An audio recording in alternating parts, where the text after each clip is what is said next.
हा वापरत जा, हा सर्वात सोपा फॉर्म्युला आहे.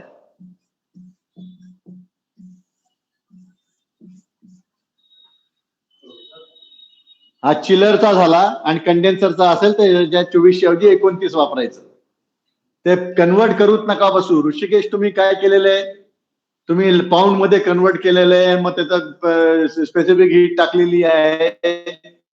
करण्यामध्ये चूक होऊ शकते. जरी उत्तर तुमचं जवळपास बरोबर आलेलं आहे जवळपास, पण तरी पण सगळ्यांचं उत्तर 200 TR आहे तर तुमचं 185 आलेलं आहे. आपण त्याला कन्सिडर केलेलं आहे, पण this is the simplest way. Conversion मध्ये चूक होऊ शकते, स्पेसिफिक कॅल्क्युलेशन मध्ये चूक होऊ शकते. त्यामुळे हा फॉर्म्युला सर्वात जास्त हाच वापरायला पाहिजे आणि हेच अपेक्षित आहे. परीक्षेत सुद्धा हाच वापरा. आला प्रश्न तर. दुसरं 1-2 लोकांनी जो प्रश्न विचारला होता आपण कम्प्रेशन रेशोचा जो प्रश्न विचारला होता, सक्शन प्रेशर दिलं होतं आणि डिस्चार्ज प्रेशर दिलं होतं. 1-2 लोकांनी तुम्हाला PSI दिला होता. माझ्या मते आता अप्रॉक्सिमेट सांगतो मी, माझ्या लक्षात नाहीये, असं दिलं होतं काहीतरी, समथिंग लाईक दिस. सक्शन प्रेशर 60 PSIG आणि डिस्चार्ज प्रेशर 260 PSIG दिला होता आणि कम्प्रेशन रेशो काय केला. 1-2 लोकांनी डायरेक्ट ह्याला 260 ला 60 ने भागितलंय. ते चुकीचं आहे. जेव्हा तुम्हाला इथे जर मी तुम्हाला A दिलं असतं तर तुमचं उत्तर एखादं करेक्ट असू शकलं असतं. ऍब्सोल्यूट प्रेशर दिलं असतं तर. या छोट्या छोट्या गोष्टी फार महत्वाच्या असतात. या केसमध्ये तुम्हाला G दिल्यामुळे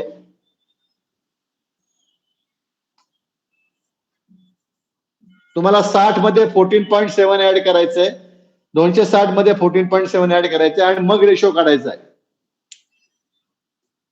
ऋषिकेश आहे का तुम्ही लाईनवर? ऋषिकेश,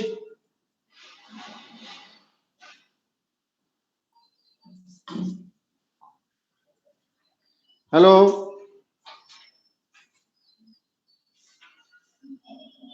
ऋषिकेश जोग नाही आहेत का लाईनवर? हॅलो, आवाज येतोय का? हॅलो, प्लीज स्पीक, बोला माझ्याशी. काय कळत नाही मला, मग कम्युनिकेट होते नाही होते कळत नाही मला. बाकीच्यांना आवाज येतोय का? कटारे साहेब, माझा आवाज येतोय तुम्हाला? ऋषिकेश जोग नाही आहेत का लाईनवर?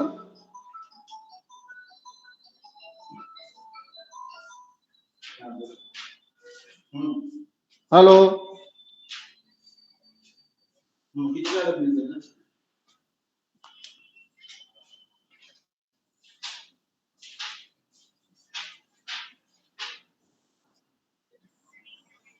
पप्पू आहे, पप्पू म्हणून इकडे आतमध्ये.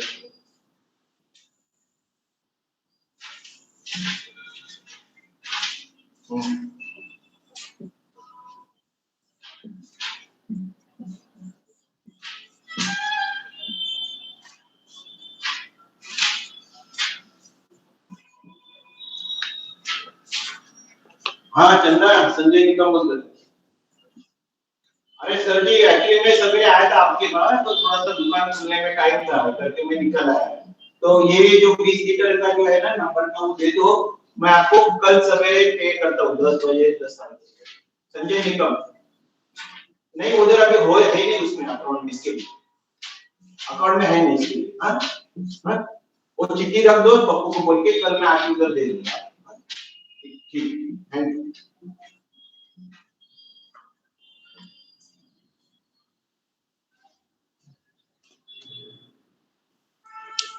हॅलो, मागच्या वेळेस आपण मागच्या वेळेस आपण हीट रिकव्हरी बद्दल आपण एक डिस्कशन केलं होतं आणि पुढच्या लेक्चर सुरुवात करायच्या आधी आपण एक एक्झाम्पल घेऊन घेऊन आपण समजून घ्यायचा प्रयत्न करणार आहे की हीट रिकव्हरी कशा प्रकारे होते किंवा कशा प्रकारे कॅल्क्युलेट केली जाते. जेव्हा आपण इफेक्टिव्हनेस म्हणतो, हे HRW हे जे आहे, this is what is known as HRW, heat recovery wheel. Heat recovery व्हीलला दुसरं नाव एन्थाल्पी व्हील सुद्धा आहे. This can also be known as enthalpy wheel.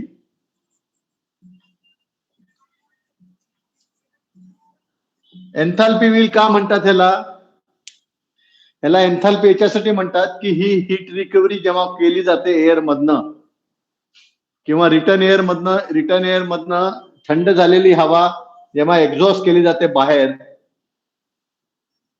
याचा वापर अशा ठिकाणी केला जातो जेव्हा maximum percentage of outdoor air आपण घेतो. आउटसाइड एअर जेव्हा आपण जास्तीत जास्त वापर करतो तेव्हा त्याचा हीट रिकव्हरीचा उपयोग केला जातो. कारण का की आपल्या सगळ्यांना माहिती आहे की आउटसाइड एअर जर जास्त प्रमाणात घेतली तर हीट लोड फार मोठ्या प्रमाणात वाढतो. 4 टाइम्स असतो नॉर्मली 4 टाइम्स असतो. थंब रूल सगळ्यांना माहिती आहे, जनरल सगळ्या लोक काम करतात त्यांना माहिती आहे की 400 CFM चे एअर आपण ह्युमिडिफाईड CFM घेतली तर अप्रॉक्सिमेट 1 TR लोड असतो ह्युमिडिफाईडचा. पण तीच जर समा 400 CFM ला जर आपण फ्रेश एअर घेतली तर 1 TR जो आहे तो 4 TR होऊन जातो, 4 TR होतो. म्हणजे एवढ्या मोठ्या प्रमाणात त्याचं आउटसाइड एअरमुळे हीट लोड वाढतो. आणि म्हणून जिथे अपर्याय इनेव्हिटेबल आहे की आउटसाइड एअर आपल्याला वापरण्याशिवाय पर्याय नाहीये, गत्यंतर नाहीये, आउटसाइड एअर वापरायलाच लागणार आहे. एखादी क्रिटिकल प्रोसेस आहे किंवा कुठल्या एखाद्या पर्टिक्युलरली बर्निंग केसेस आहेत किंवा हॉस्पिटल्स मधल्या काही रिक्वायरमेंट्स आहेत, अशा ठिकाणी 100% फ्रेश एअर ज्याला आपण म्हणतो वन्स थ्रू सिस्टम, अशा ठिकाणी आउटडोर HRW हे वापरलं जातं. आणि एअर मधली रिटर्न एअर मधली सेन्सिबल हीट एज वेल एज लेटेंट हीट दोन्ही रिकवर्ड करून आउटडोर एअरचं टेम्परेचर जे रूम मध्ये जाणार आहे ते कमी केलं जातं.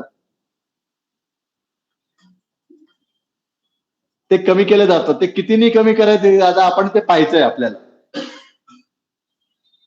आपल्याला ते वर्कआउट करायचंय. तर समजा आपण बाहेरनं टेम्परेचर घेणार आहे 94 डिग्री फॅरनहाईट आणि 70 वेल्टबर्गची आउटसाइड एअर आहे, ती रूम मध्ये सप्लाय करते आणि रूमचं टेम्परेचर आपल्याला मेंटेन करायचंय 75 डिग्री फॅरनहाईट ड्रायबल आणि 50% RH, ही रिक्वायरमेंट आहे. तर आता याची जी जनरली जे मॅन्युफॅक्चरर क्लेम करतात की ही हा इफेक्टिव्हनेस जो आहे, जो काही टोटल लोड जो टोटल जी हीट रिकव्हरी करायची असते, आपल्याला हीट रिकव्हरी मॅक्सिमम किती करायला पाहिजे, 94 आणि 75 फॉर एक्झाम्पल.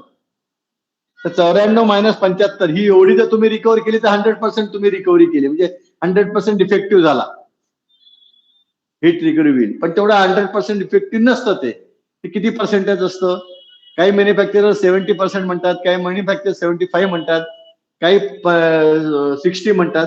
तर आपण रफली 60% अज्युम करून चलू, 60% इफेक्टिव्हनेस.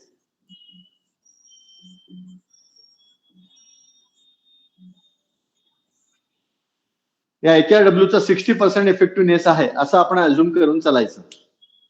ओके, तर 60% इफेक्टिव्हनेस असताना आपल्याला आपल्याला काय जाणून घ्यायचंय, या टेम्परेचरला काही किती महत्व नाही आपलं, किती काय जायचा, काय मॉइश्चर कंटेंट जावं किंवा काय टेम्परेचर, इरिस्पेक्टिव्ह ऑफ जे काय असेल त्यात वी आर नॉट इंटरेस्टेड.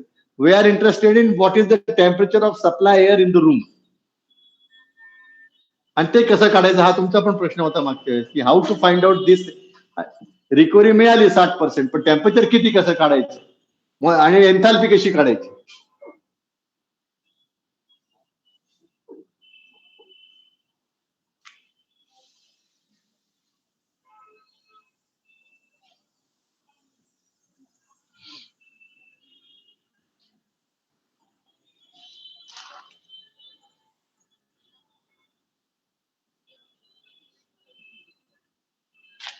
त्याच्यासाठी एशरनी एक फॉर्म्युला डेव्हलप केलेला आहे.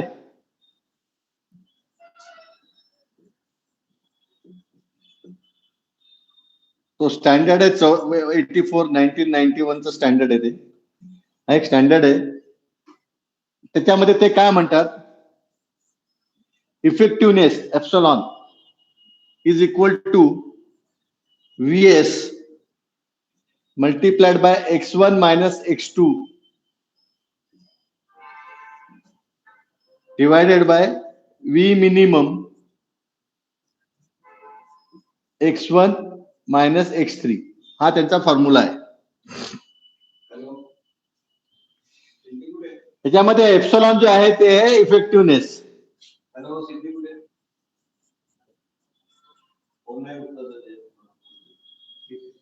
x1 जे आहे त्याचा वापर दोन्ही प्रकारे करू शकतो. x1 हा T1 पण होऊ शकतं आणि H1 पण होऊ शकतं. म्हणजे x1 हे आउटसाइड एअरचं टेम्परेचर x1 जे आहे आउटसाइड एअर टेम्परेचर पण असू शकतं किंवा आउटसाइड एअर H1 म्हणजे एन्थाल्पी पण असू शकतं. दोघांसाठी सेम फॉर्म्युला आहे. x1 can be outside air temperature or H1 enthalpy also. Similarly, x2 जे आहे ते supply air temperature, supply air enthalpy H2 आणि x3 जे आहे ते रिटर्न टेम्परेचर.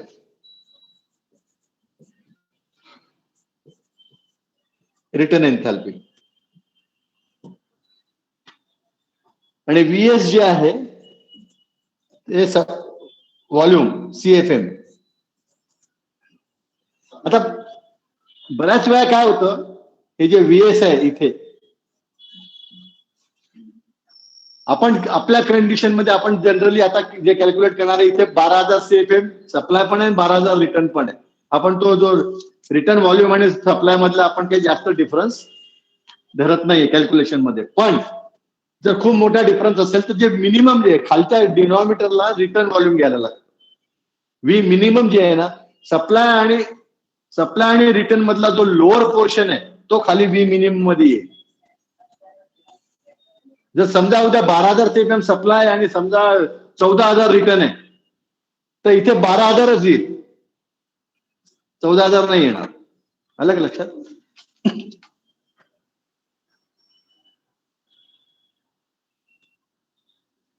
आणि इक्वेशन 2 जे आहे हा झाला इक्वेशन नंबर 1.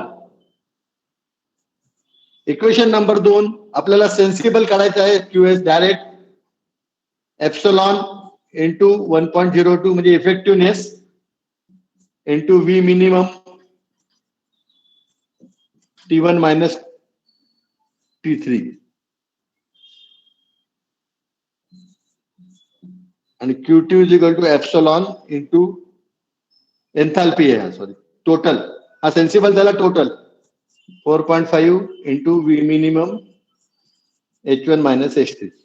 याचा अर्थ काय आहे?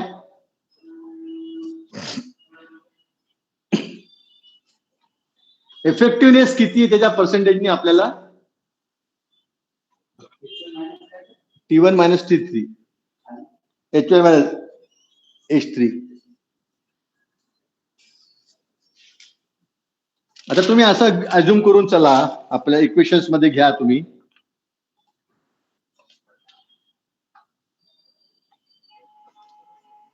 हे मिटवू का मी?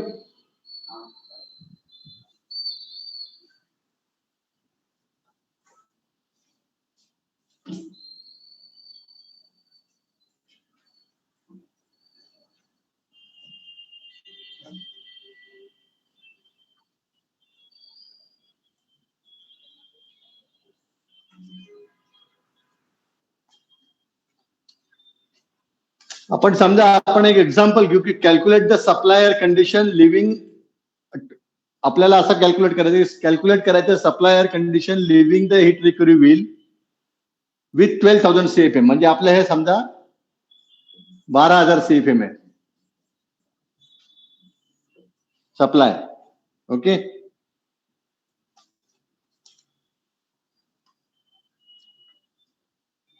आउटसाइड एअर टेम्परेचर आहे same 94 degree dry bulb 77 degree wet bulb.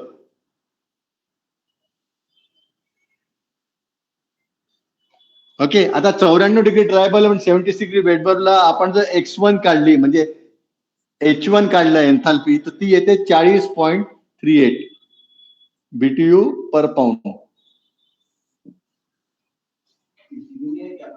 नाही आता हे 94 आणि 77 दिलेले आउटसाइड याच्यावर एन्थाल्पी मिळाली तुम्हाला सायक्रोमेट्रिक वरला. हा हे काढायचं आपल्याला, एन्थाल्पी काढायची. 94 ट्रायबल आणि 77 वेट वरनं आपल्याला एन्थाल्पी काढायची. H1 माहिती झालंय. तसंच आपल्याला X3 पण माहिती, आपल्याला 75% ट्रायबल आणि 50% RH पण माहिती आहे. मग आपल्याला X3 किती झालं, याच्यावरनं एन्थाल्पी जर काढली रिटर्नची तर ती मिळाली 21.5 BTU पर पाऊंड. हे आपल्याला काय मिळालं, दोन आउटसाइड एअरची एन्थाल्पी मिळाली आणि रिटर्न एअरची एन्थाल्पी मिळाली. करेक्ट. सिमिलरली आपल्याला X1 is equal to T1 जे घेतलं तर T1 आपल्याला माहिती आहे 94 आणि X3 is equal to T3 आपल्याला माहिती आहे 75.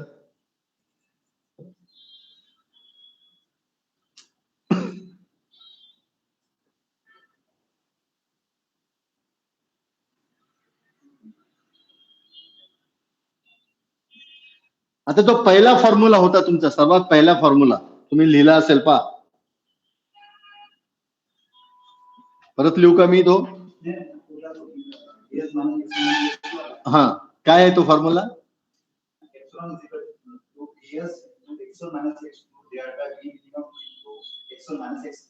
ओके. आता तिथे X1 ची, आता X1 च्या जागी म्हणजे X1 च्या जागी H1 करा आणि X3 च्या जागी H3 करायचं समजा. एन्थाल्पीच्या हिशोबाने आपण रिकव्हरी काढायची. ओके. आता याच्यामध्ये तुम्ही 60% इफेक्टिव्हनेस दिलाय तुम्हाला, तो जो फॉर्म्युला आहे तो 60% तुम्हाला एप्सिलॉन इक्वल टू सगळं आहे पुढे, बरोबर. त्या फॉर्म्युलामध्ये काय, X1 minus X2 divided by X1 minus X3 असा फॉर्म्युला आहे तो. म्हणजे तुम्हाला X1 दिलेला आहे, X3 दिलेला आहे, X2 काढायचा आहे आणि एप्सिलॉन जे आहे ते 0.6 दिलेलं आहे.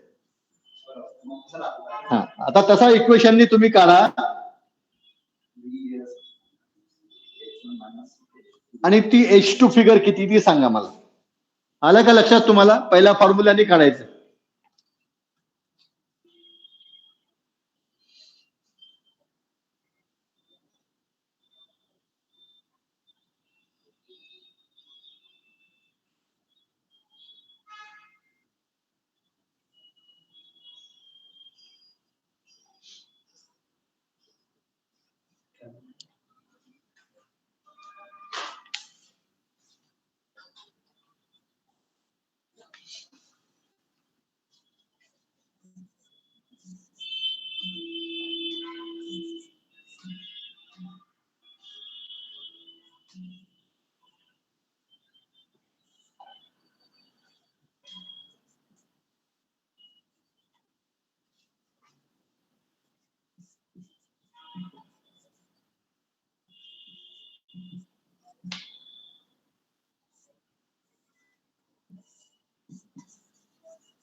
किती आलं?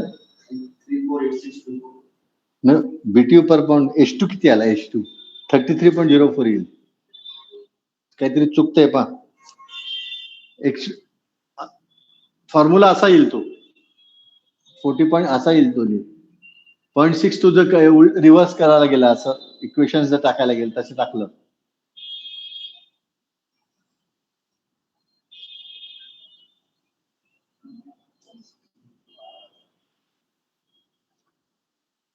तुझं एप्सिलॉनला सगळ्यांनी मल्टिप्लाय केलं, इकडचा इकडे डिनॉमिनेटर इकडे घेऊन गेला तुम्ही. एप्सिलॉन गुणीला म्हणजे इफेक्टिव्हनेस गुणीला VM into H1 minus H3. x2 किती येईल तसा फॉर्म्युलामध्ये टाक, म्हणजे तुला लक्षात येईल.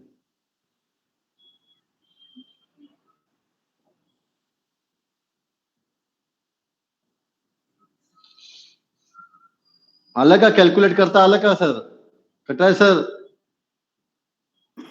सर हे केलेलं आहे. 33.04 BTU पर पाऊंड आलं. बरोबर, 33.04. आणि करेक्ट. टेम्परेचर आलं 82.6. करेक्ट. मग त्याच्यावरून आपल्याला आरएच काढता येईल ना आता? मी सांगतो पुढे, बाकीच्यांचं होऊन जातं 2 मिनिटं. चालेल चालेल चालेल. हो,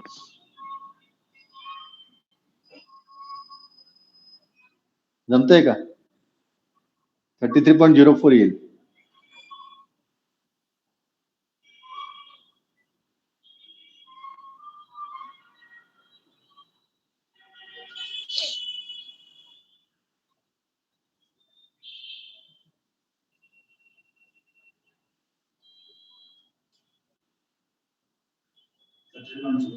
ओके, 33.04 आपल्याला एन्थाल्पी मिळाली आहे सप्लाय एअरची. करेक्ट.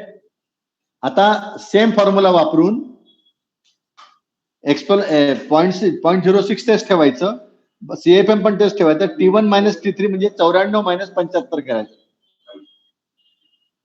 94 मायनस 75 म्हणजे T1 च्या जागी 94 घ्यायचं आणि T3 75 घ्यायचं आणि T2 काढायचं.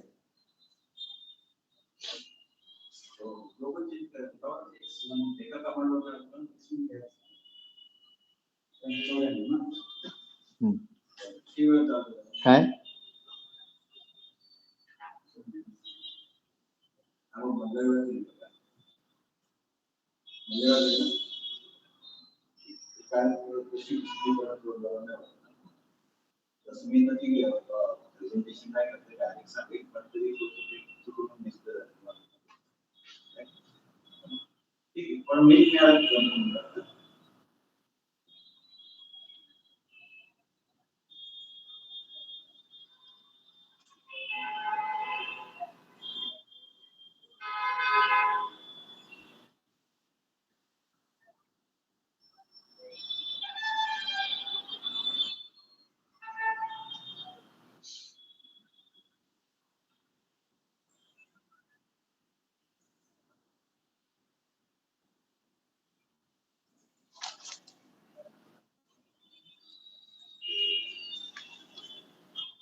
.6 हे 33.04 एक एन्थाल्पी आलं आणि 82.6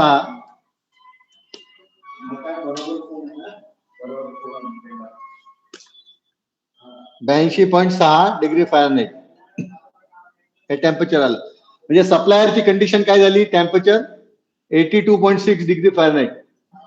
करेक्ट. T2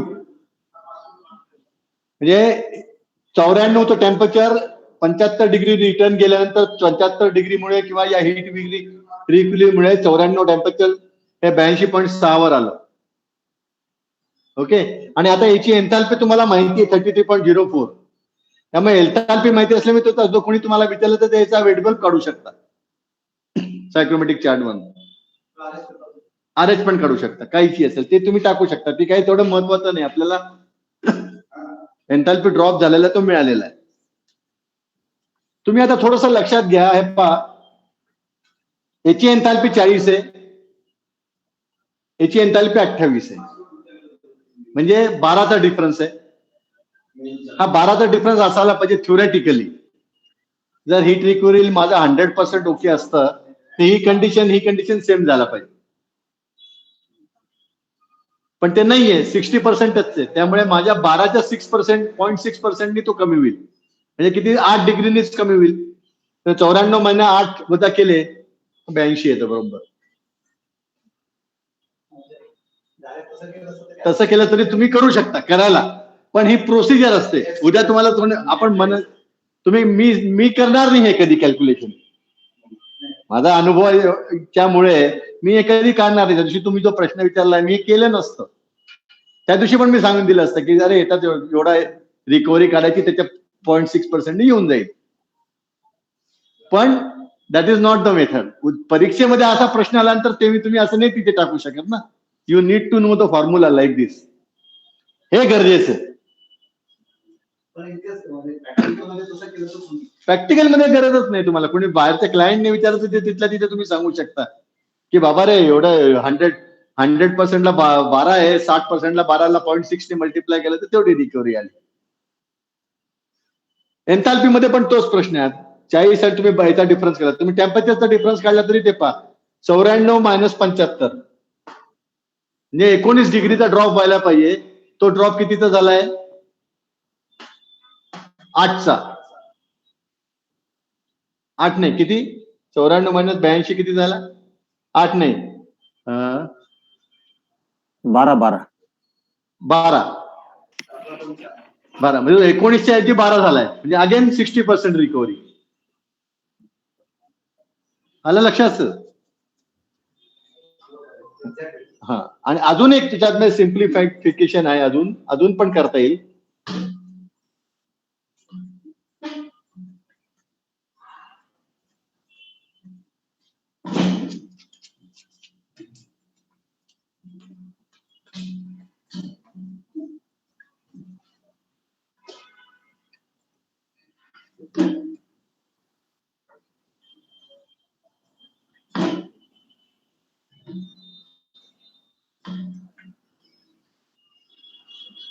आपल्याला माहिती आहे की टोटल एन्थाल्पी काढायला, टोटल टीआर काढायला आपण असं पण काढतो. सगळ्यांना माहिती आहे. Total Q total 4.5 into CFM into H1 - H3. हा फॉर्म्युला सगळ्यांना माहिती आहे. आता यांनी आपल्याला काढलं समजा 4.5 इंटू 12,000 CFM आहे.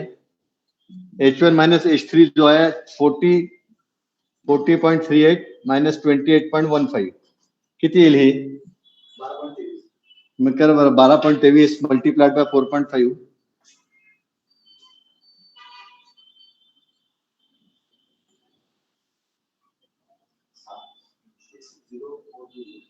किती BTU पर आवर झाला? BTU पर आवर येईल ना हे? किती? 4 लाख 6 लाख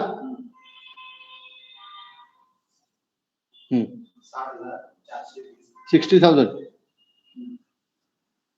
याच्यात सांग नंबर मध्ये 66 BTU पर आवर. म्हणजे याचा TR मध्ये किती आला?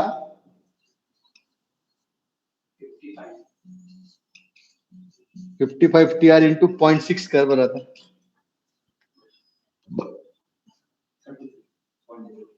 55 TR टोटल एन्थाल्पी होती असती अदरवाईज आहे. त्यातल्या 33 TR तुम्ही रिकव्हर करताय. म्हणजे तुम्ही सेव्हिंग करताना, एनर्जी सेव्हिंग करताना तुम्ही 33 TRच्या हिशोबाने सेव्हिंग करू शकता. समजा उद्या 1 किलोवॅट पर TR आहे तर 33 किलोवॅट ही पॉवर तुमची पर आवर सेव्ह होणार आहे. बरोबर? Energy conservation point of view हे खूप महत्वाचा फॉर्म्युला आहे हा. ही रिकव्हरी तुम्हाला 55 TR अदरवाईज तुम्हाला 55 TR लागले असते. हीट रिकव्हरी व्हील वापरलं नसतं तुम्ही तर तुम्हाला 55 TR लागले असते. पण हीट रिकव्हरी आता तुम्हाला जर उद्या कोणी विचारलं की हीट रिकव्हरी व्हील वाले मला काय सेव्हिंग आहे, मी आता 10 लाख रुपये खर्च करणार आहे हीट रिकव्हरी व्हीलावर, तर 10 लाख रुपये खर्च केल्यानंतर 10 लाख मला किती दिवसात परत मिळणार आहे? तर तुम्ही सिंपल पेबॅक कॅल्क्युलेशन करू शकता की 55 TR तुम्हाला या सिस्टमला लागणार आहे. लागले आहे. HRW नसताना एवढा लॉस होणार आहे तुमचा. पण HRW केल्यानंतर तुमचा लॉस किती होणार आहे? फक्त 33 रिकव्हरी व्हील म्हणजे यातला 22 TRचा तुमचा लॉस, सॉरी 33 तुमचा म्हणजे इफेक्टिव्हली असली तुम्हाला 33 यू कॅन रिकवर. तुम्हाला फक्त 22 लागणार आहे. सिस्टमला तुमच्या 22 लागणार आहे, 33 लागणार नाहीये. मग 33च्या समजा तुमच्या टोटल ओव्हरऑल टनेज 1 किलोवॅट पर टीआर असता, तर 33 किलोवॅट पर आवर तुमची युनिट वाचणार आहे. आणि त्याच्या कॉस्टनी तुम्ही काढू शकता. Energy conservation point of view मॅनेजमेंटला किंवा कन्सल्टंटला सांगू शकता की this is what is the आमचं saving. Okay sir, Khatai sir, any question on this? नाही सर, ओके, क्लिअर झालं? एकदम व्यवस्थित. ओके, सर, एक वेगळा प्रश्न माझ्या मनात आला होता. बोला. तुम्ही नेहमी लिहिताना आउटसाइड एअरला डीबीटी आणि डब्ल्यूबीटी लिहिता आणि आतल्याला आरएच लिहिता, असं का? म्हणून फरक डब्ल्यूबीटी च्या ऐवजी आरएच का लिहिला जातो? असं काही नाही, नथिंग स्पेसिफिक, काही लिहू शकतो. Okay okay. डब्ल्यूबीटी आरएच याच्यासाठी लिहिलं जातं कारण जनरल टर्मिनॉलॉजी आरएचची आहे. लोकांना कंडिशन जे पाहिजे असतं. आता समजा मला उद्या डिझाईन काय करायचं आहे, तर मी असं नाही सांगणार की मला 75 डिग्री फॅरनहाईट आणि 64 वेट बल्ब द्यायचा आहे. ओके. वेट बल्ब हे तुम्ही बाय प्रोडक्ट समजा. Okay okay. आरएच मुळे वेट बल्ब डिझाईन होतं असं समजा. लोक असं नाही सांगणार की मला 64 वेट बल्बची डिझाईन पाहिजे. लोक काय सांगतील, मला आरएच पाहिजे, 45% आरएच पाहिजे, 50% आरएच पाहिजे. Okay okay. आता जेव्हा एक आणि सर्वात मोठा फंडामेंटल गोष्ट लक्षात घ्या, जेव्हा लोक म्हणतात की मला आरएच पाहिजे, तर ती आरएच तुम्ही एकटी नाही सांगू शकत कधी. यू कॅनॉट से की मला 55% आरएच पाहिजे, टेम्परेचर माझं काही असलं तरी चालेल. इट कॅनॉट बी. बरोबर बरोबर. जर तुम्हाला एखाद्याने सांगितलं की मला 55% आरएच मेंटेन करायचं, तर त्या 55%ला तुझं टेम्परेचर काय मेंटेन करायचं ते पण मला लागेल.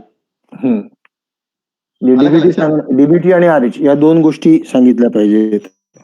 2 पॅरामीटर लागतील. सिंगल पॅरामीटर कुठलंच मेंटेन होणार नाही सायक्लोमेट्रीजवर किंवा एअर कंडिशनिंग मध्ये. ओके.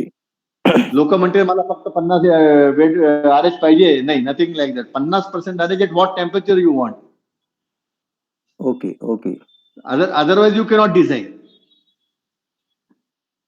मग आता आपले जे स्प्लिट एसी वगैरे असतात किंवा आपण जे पॅकेज एसी वगैरे लावलेले असतात, त्याच्यात जो युजर असतो तो फक्त टेम्परेचर सेट करतो तिथे, किंवा मला 24 पाहिजे, मला 25 पाहिजे असं. मग त्याच्याबद्दल आरएच या व्हॅल्यू बद्दल तो युजर जो आहे तो पण अनभिज्ञ असतो. मग त्याचं कारण असं आहे. बरोबर, होऊन जातो प्रश्न तुमचा. तर मग त्याचं काही असं त्यांच्या मॅन्युअल मध्ये वगैरे काही दिलं असतं का की 24 डिग्रीला ही आरएचची रेंज मिळेल जर आउटसाइड असं असेल तर, किंवा असं काही? नाही.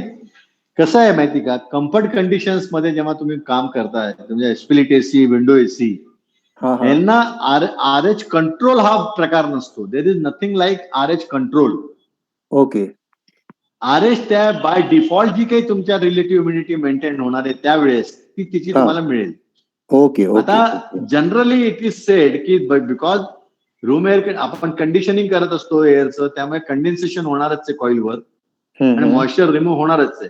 तर बऱ्याच वेळा असं जाणवतं की रूम एसी म्हणा किंवा स्प्लिट एसी म्हणा, यांनी तुमच्या रूमची आरएच कमी होते, ती 60 पर्यंत सुद्धा जाते, पण there is no control on that. Okay okay. It can be anything depending on the consideration, depending on the moisture content room मधलं काय आहे, बाहेरचं काय आहे, त्या प्रमाणात ती किती असू शकते.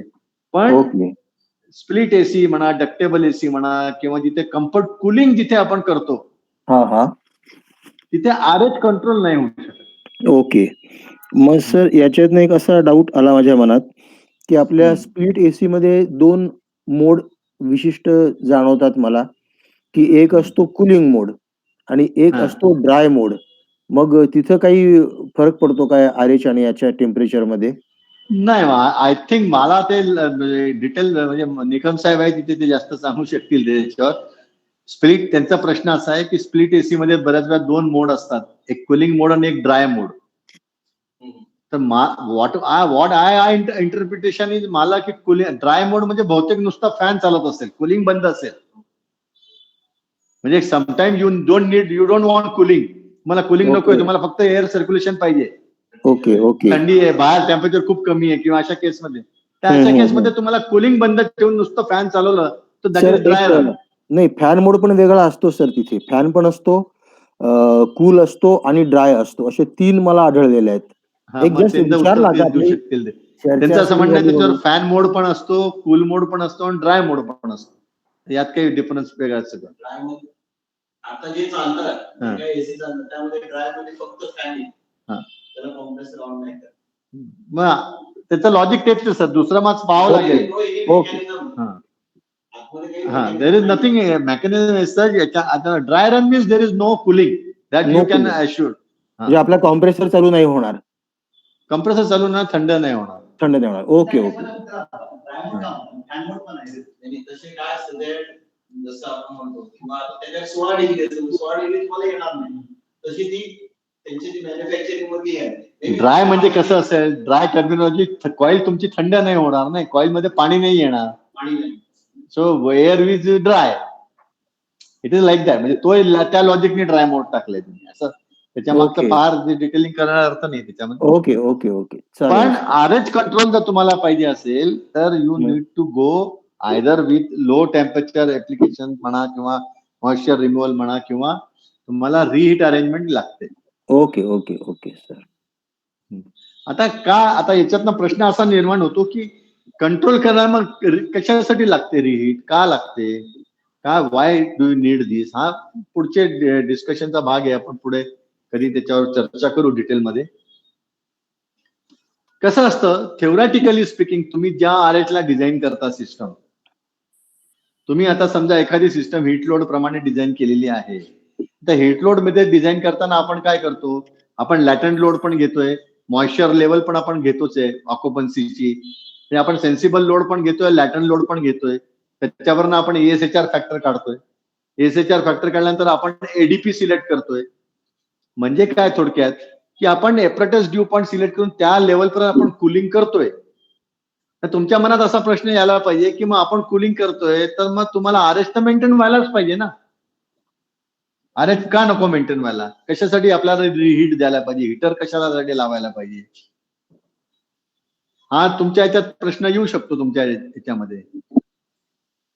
त्याचं काय उत्तर असू शकतं, जरा तुम्ही विचार करा थोडं सगळे, आणि मग आपण याच्यावर डिस्कस करू डिटेलमध्ये. की आता बोलायचं त्याच्यावर बोलायचं असेल तर सांगा, मी बोलतो 5 मिनिटं त्याच्यावर. Up to you. कट आहे सर. सर मला वाटतं की कदाचित आपण एडीपी काढल्यानंतर म्हणजे तिथून जी आपली हवा बाहेर पडते ती आपल्या रिक्वायरमेंट पेक्षा जास्त कूल, म्हणजे शॉपवरच्या रिक्वायरमेंट पेक्षा जास्त कूल ती होते. आणि त्या टेम्परेचरचं आपल्याला रूम मध्ये आपल्याला हवं असतं विशिष्ट टेम्परेचर, आणि त्या टेम्परेचरला ती आरएच. कदाचित एडीपीच्या याच्यामध्ये आपण त्याला जास्त कूल करत असू आणि आरएच पण थोडी वेगळी येत असेल. नाही तसं नाही ना, एडीपीचं मेंटेन करा, कूल करतच नाही तुम्ही एडीपीच्या खाली. तुमच्याकडे कंट्रोल वॉल्स असतात, तुमच्याकडे लॉजिक आहे, इन्स्ट्रुमेंटेशन कंट्रोल सिस्टम आहे. जो एडीपी 55 डिझाईन केलाय, 52 एडीपी डिझाईन केलाय, तो 52 आला 55 आला तर चिल वॉटर बायपास होतं, डीएक्स सिस्टम कंट्रोल ऑफ होते, एडीपीच्या खाली जातच नाही, जायलाच नाही पाहिजे. Okay okay.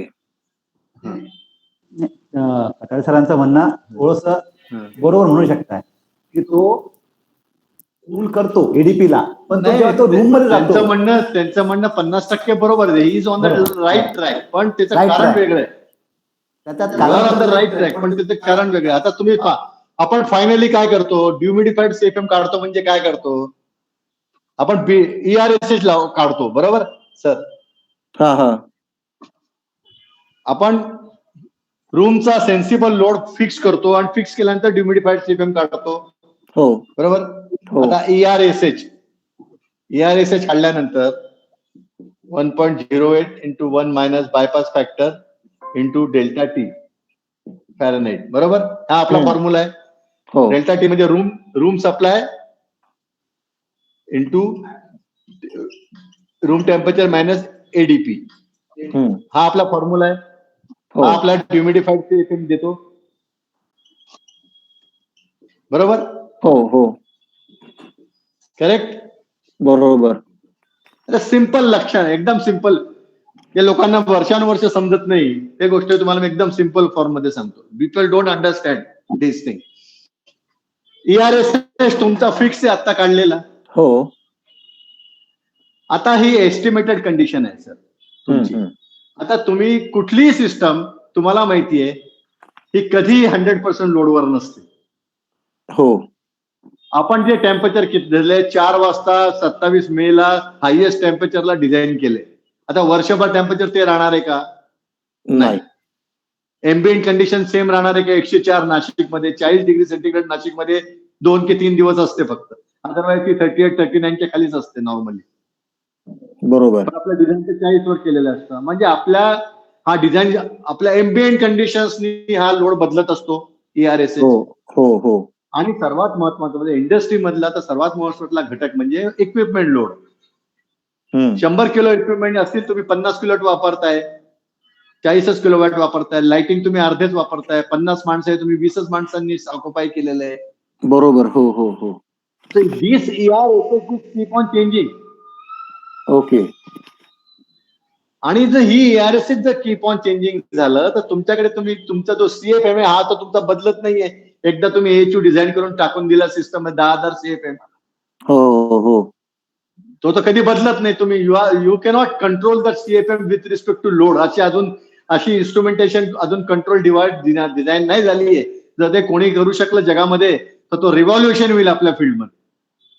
की माझा जेवढा लोड आहे ERSS लोड आहे तेवढाच मी CFM तर द्यायला लागलो एअर कंडिशनिंग मध्ये, तर त्याला नोबेल पुरस्कार मिळाला पाहिजे. पण तसं नाही करतायत. तुमचा AHU फिक्स झालेला आहे. हो. आणि VFD जरी तुम्ही लावलं तरी तुम्ही VFD ला कंट्रोल काय देणार आहे? त्याला किती कंट्रोल करणार आहे? तुमच्याला काही तुमच्याकडे डाटा नाहीये की जो तुमचा सेन्सिबल लोड सेन्स करेल आतमध्ये. नुसत्या टेम्परेचरनी सेन्सिबल लोड सेन्स नाही होणार आहे. बरोबर. ओके. तर काय होईल तुमचं ड्युमिडिफाईड CFM सेम आहे. हो. हा रेशो कमी झालाय. ERSS कमी झालाय. कशावर परिणाम होईल? हा डेल्टा टी वर परिणाम होईल. आता बरोबर आहे. डेल्टा टी ADP तुमचा चेंज होत नाही, फिक्स आहे. तुमचं रूम टेम्परेचर ड्रॉप होईल. बरोबर. तुमचं डिझाईन 75चं जे आहे तुम्ही जे आता म्हणत होता कुलिंग होईल, एक्स्ट्रा कुलिंग आता होईल. ते 75 will drop down to 72, 73, 70. Okay. बरोबर. हो. आणि the moment cooling dry will drop because you know that the cooling of air increases the RH. जसं माझं ड्रॉप झाला टेम्परेचर सायक्लोमेट्रिक वर माझी आधीची डिझाईन 50 असेल तर ती 55 जाईल, ती 60 जाईल, वाढत जाईल RH. ओके. मॉइश्चर कंटेंट नाही वाढत आहे, लक्षात घ्या. मॉइश्चर कंटेंट वाढत नाहीये, रिलेटिव्ह ह्युमिडिटी वाढते फक्त. Because you are cooling the air. बरोबर. Because you are cooling the air तुमची एअर मधली मॉइश्चर होल्ड करायची कॅपॅसिटी कमी होते म्हणून RH वाढते. आणि ती प्रोसेसला डिट्रिमेंटल आहे, कारण त्या RH ला कंडेन्सेशन होऊ शकतं आतमध्ये प्रोसेसमध्ये त्या टेम्परेचरला पाणी, आणि प्रोसेस तुमची डॅमेज होऊ शकते. बरोबर. म्हणून हा ERSS कुठल्याही परिस्थितीत कमी जरी झाला तो तरी जो जितका कमी झाला आहे तितक्या प्रमाणात रिहीट देणं with using the thyristor control, ह्याला कंट्रोल आहे तुमच्याकडे. थायरिस्टर कंट्रोल आहे, हीटर लावून तुम्हाला 5 किलोवॅट कमी झालाय 5 किलोवॅट प्रोव्हाइड करा, 10 किलोवॅट झालाय 10 किलो प्रोव्हाइड करा. ओके. आणि see that ERSS is maintain. ERSS maintain राहिला तर मग ह्युमिडिफाईड CFM तुमचा होईल आणि टेम्परेचर मिळेल, आणि म्हणून रिहीट दिली जाते. ओके. काय आलं का लक्षात? त्याचा पर्पज काय आहे तो? आलं. मी जर गॅरंटी दिली कोणी मला की मी तुमचा रूम सेन्सिबल हीट कधीच बदलणार नाही 24 तास, तर मला हीटरची गरज नाही. मग मी 45% RH सुद्धा मेंटेन करीन त्याच्यावर. ओके. पण तसं होत नाही, शक्य नाही. हे खूप फंडामेंटल गोष्ट आहे ही, आज तुमच्या लक्षात ठेवा. ही आली सर, छान एकदम. काय समजलं? कारण हेच बेसिक आहे सगळ्या गोष्टीचं. ओके. नाव आता आपला एक त्या दिवशी आपला एक आपण वस्तू सिस्टम स्टडी केलाय.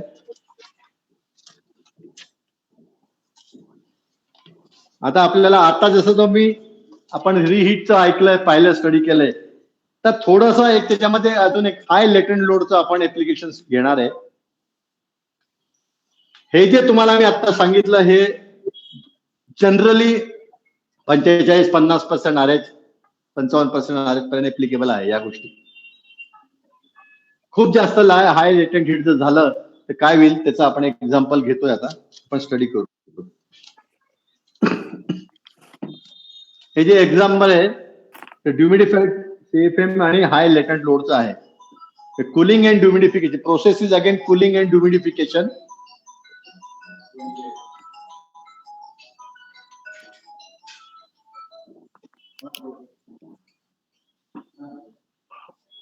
हाय लेटंट लोड.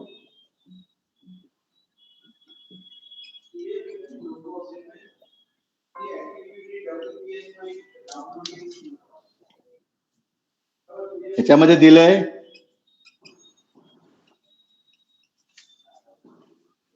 समर डिझाईन दिलंय 90 degree Fahrenheit, dry bulb 73 degree Fahrenheit, wet bulb. Inside design आहे 75 degree Fahrenheit, dry bulb, 50% RH. लिहून घेताय ना तुम्ही. रूम सेन्सिबल लोड दिलेला आहे त्यांनी 1,20,000 BTU per hour. Room latent load दिलाय 65,000 BTU पर आवर.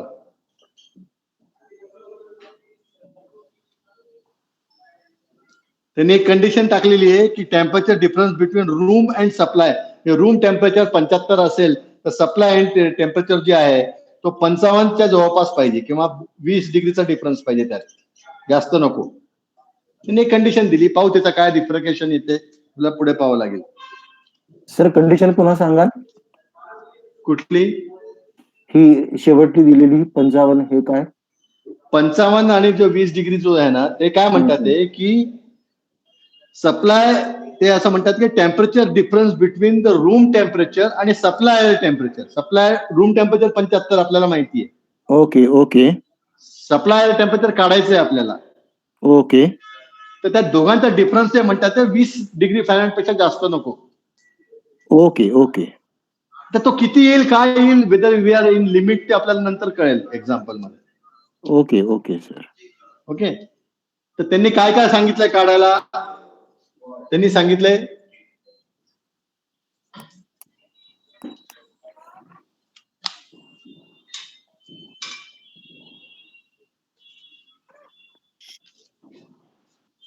Outside sensible heat, outside latent heat, नाही आउटसाइड टोटल हीट मागितली त्यांनी. ASHF, ADP, रिहीट मागितली त्यांनी. रिहीट रिक्वायर्ड काही आहे का, तेच आपल्याला पाहायचंय. हा काय संबंध आहे, कसा आहे तो reheat required. Supply air quantity,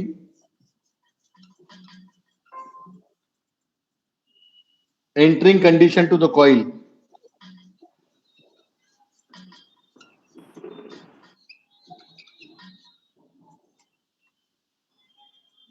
living condition from coil.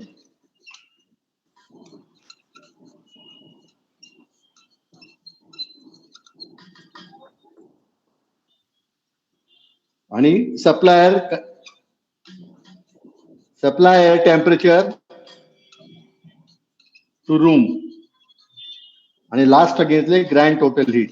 एवढ्या सगळ्या गोष्टी त्यांनी काढायला सांगितल्या आहेत. आपण एक एक एक एक एक एक कॅल्क्युलेट करत जाऊ. आता याच्यातून मी लिहित जातोय, तुम्हाला काय अडचण असली तर फक्त मला विचारा, कारण नाही तर अदरवाईज या कॅल्क्युलेशनला खूप वेळ जाईल. हे रिरेस करू, मी हे पण करू ना.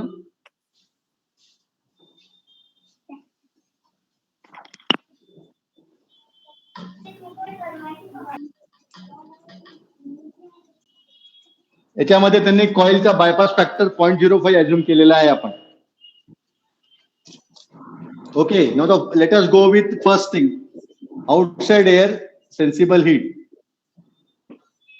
आपल्याला माहिती आहे 108. सॉरी, अजून एक पॅरामीटर राहिलं आहे की याचं जे फ्रेश एअर आपलं आउटसाइड एअर जे दिलंय ते 2500 CFM आहे.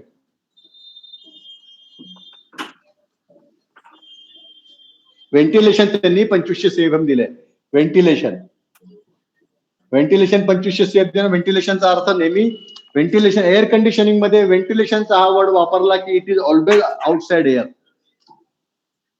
प्युअर व्हेंटिलेशन मध्ये हा कन्सेप्ट वेगळा येतो, पण whenever it is use in HVAC it is always outside air.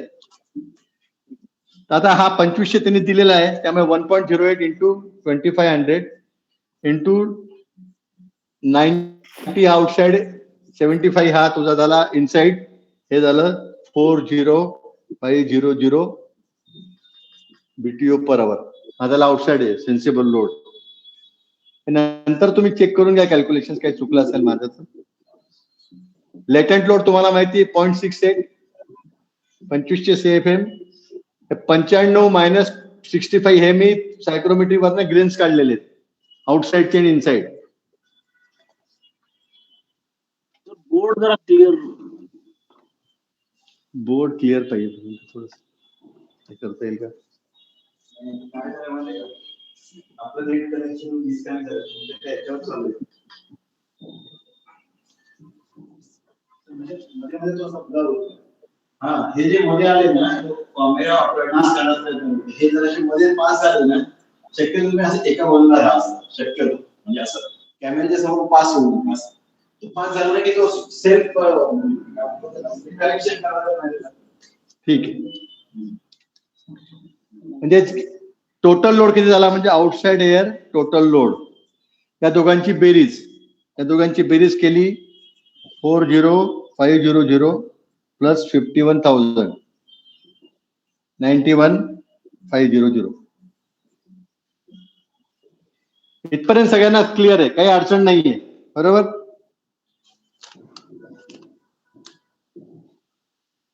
आता त्यांनी बायपास फॅक्टर दिलाय आपल्याला 0.5. ओके, कारण का घेतलेला आहे 0.05? हा याच्यासाठी घेतलाय की हाय लेटंट लोड आहे. आपल्याला आधीच त्यांनी सांगितलं की लेटंट लोड हाय आहे, त्यामुळे आपण 0.1 वगैरे जे घेतो त्याच्यापेक्षा थोडा कमी घेतलेला आहे. त्याच्या मागचं लॉजिक आहे. 0.05 का घेतलाय तर लेटंट लोड जास्त असल्यामुळे बायपास फॅक्टर अजून कमी घेतलाय 0.05. सर, हा, ही बेरीज 4,56,000 येईल ना 91,000च्या ऐवजी? हे वरचं 4,05,000 आहे आणि खालचं 51,000 आहे. मग ती बेरीज 91,500 न येता 4,56,000 येईल ना? पहिले किती 4,05,000 आहे की 4,55,000 आहे काय? नाही सर, तुम्ही जे लिहिलं तिथे ते 4,05,000 असं लिहिलेलं आहे. 405,000 आणि मग 51,000. मग काय चुकलं इथे माझं? इकडे जी बेरीज आहे ना सर टोटल हीट लोडची आउटसाइड एअरच्या, ती तुम्ही 91,500 लिहिली आहे, ती 4,56,000 यायला हवी. नाही, 40,500 आहे जास्त. ती 40,500 ती 40,500 आहे ती. नाही, पण वरती तुम्ही OSH 4,05,000 आला ना काहीतरी. ती 40,500 तुम्ही खाली कन्सिडर करता मध्ये. अच्छा, 40,500 आता बरोबर येईल ना?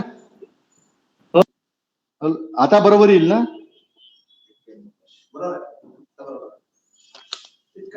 हा सर, आधी 40,500 आहे सर ती.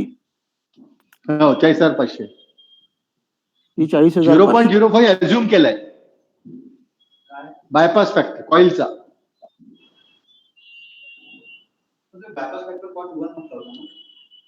इथे नव्हतं म्हटलं, या एक्झाम्पल जनरल घेतो आपण नॉर्मली. इथे नाहीये, इथे because of the high latent load आपण 0.05 घेतलाय. हा, ओके.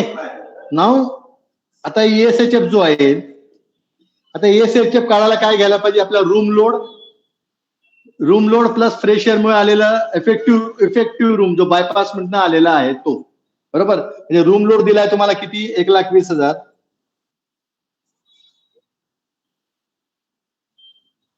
चार शून्य ना, 1,20,000 प्लस 0.05 मल्टिप्लाइड बाय 40,500. हा झाला सेन्सिबलचा भाग, बरोबर. प्लस टोटल लोड,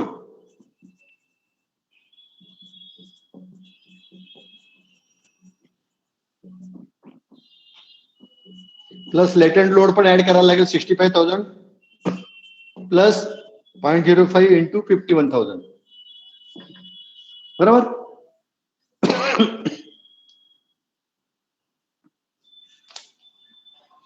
याचं कॅल्क्युलेशन येतं 0.645.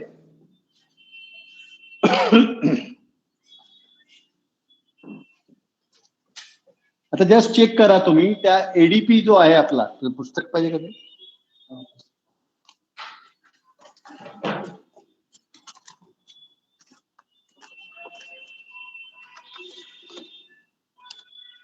आपल्याला रूम कंडिशन काय दिलेलं आहे, 75 आणि 50% ऍव्हरेज. रूम कंडिशन जी आहे आपल्याला मेंटेन करायची आहे ती करायची आहे 50%,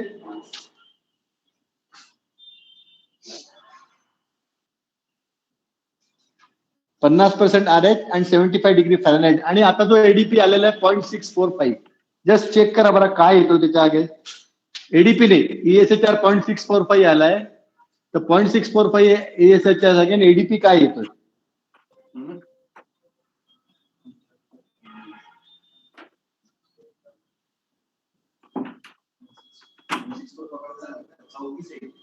नाही, जो येईल तो सांगा मला.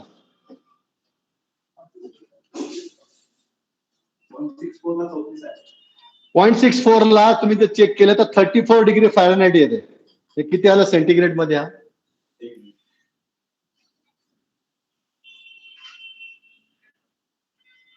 दोन 1 ना.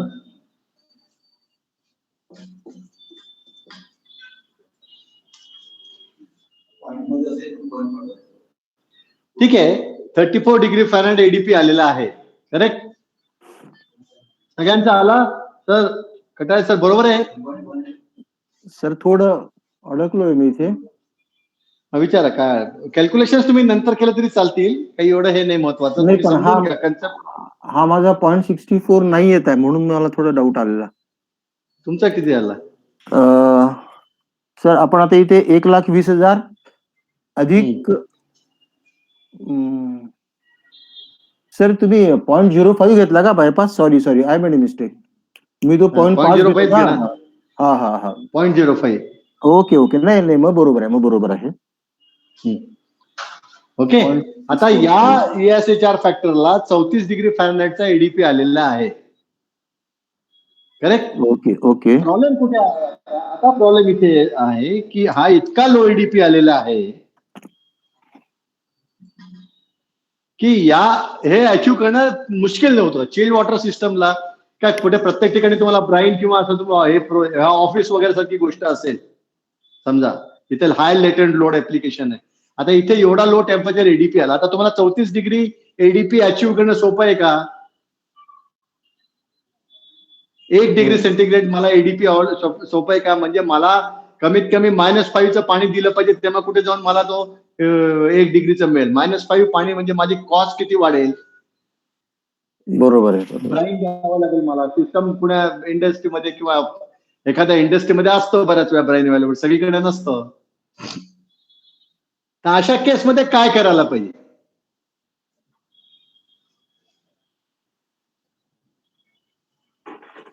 तर आपण असा करून विचार करू शकतो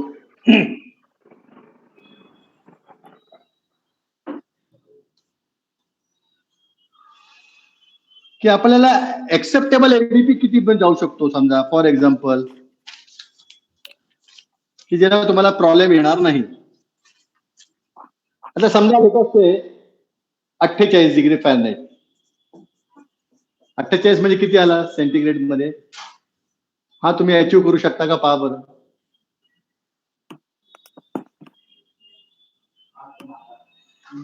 9 डिग्री सेंटीग्रेड पर्यंत तुम्ही घेऊन जाऊ शकता बा. तुम्ही 5 डिग्रीचं जरी चिल्ड वॉटर दिलं तरी तुम्हाला 9 डिग्रीचा 48 डिग्री फॅरनहाइट हा एक्सेप्टेबल आहे.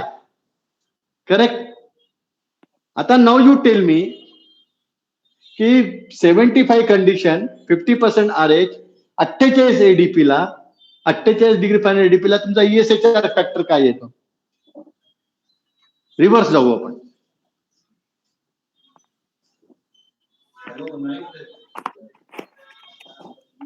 आता तुम्ही मगाशी 0.65 ला 0.645 ला 34 एडीपी आलाय तुमचा. 75 degree Fahrenheit room condition 50% RH ला. आता रूम कंडिशन 30 ठेवायची. 75 50 आपल्याला ती तर बदलू शकत नाही आपण, पण एडीपी 48 घ्यायचा. आणि त्या केसमध्ये तुमचा ESHR मध्ये काय फरक पडतोय ते पहा.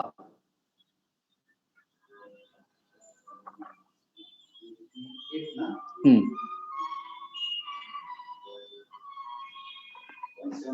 0.84 0.74 येतो टेबलनी.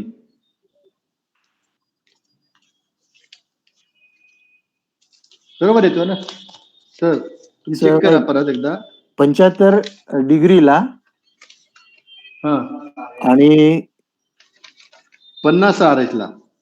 50 RH ला. हम्म.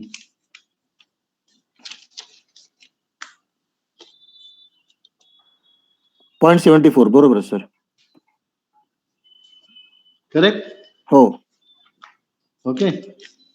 नाउ आता थोडी जरा ट्रिक आहे. ही ट्रिक खूप जुनी आहे, आता लक्षात घ्या. आम्ही हे करतो बऱ्याच वेळा.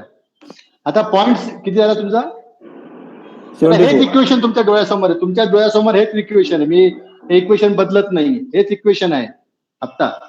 पण या इक्वेशनचं उत्तर तुम्हाला काय पाहिजे? 0.748 ना?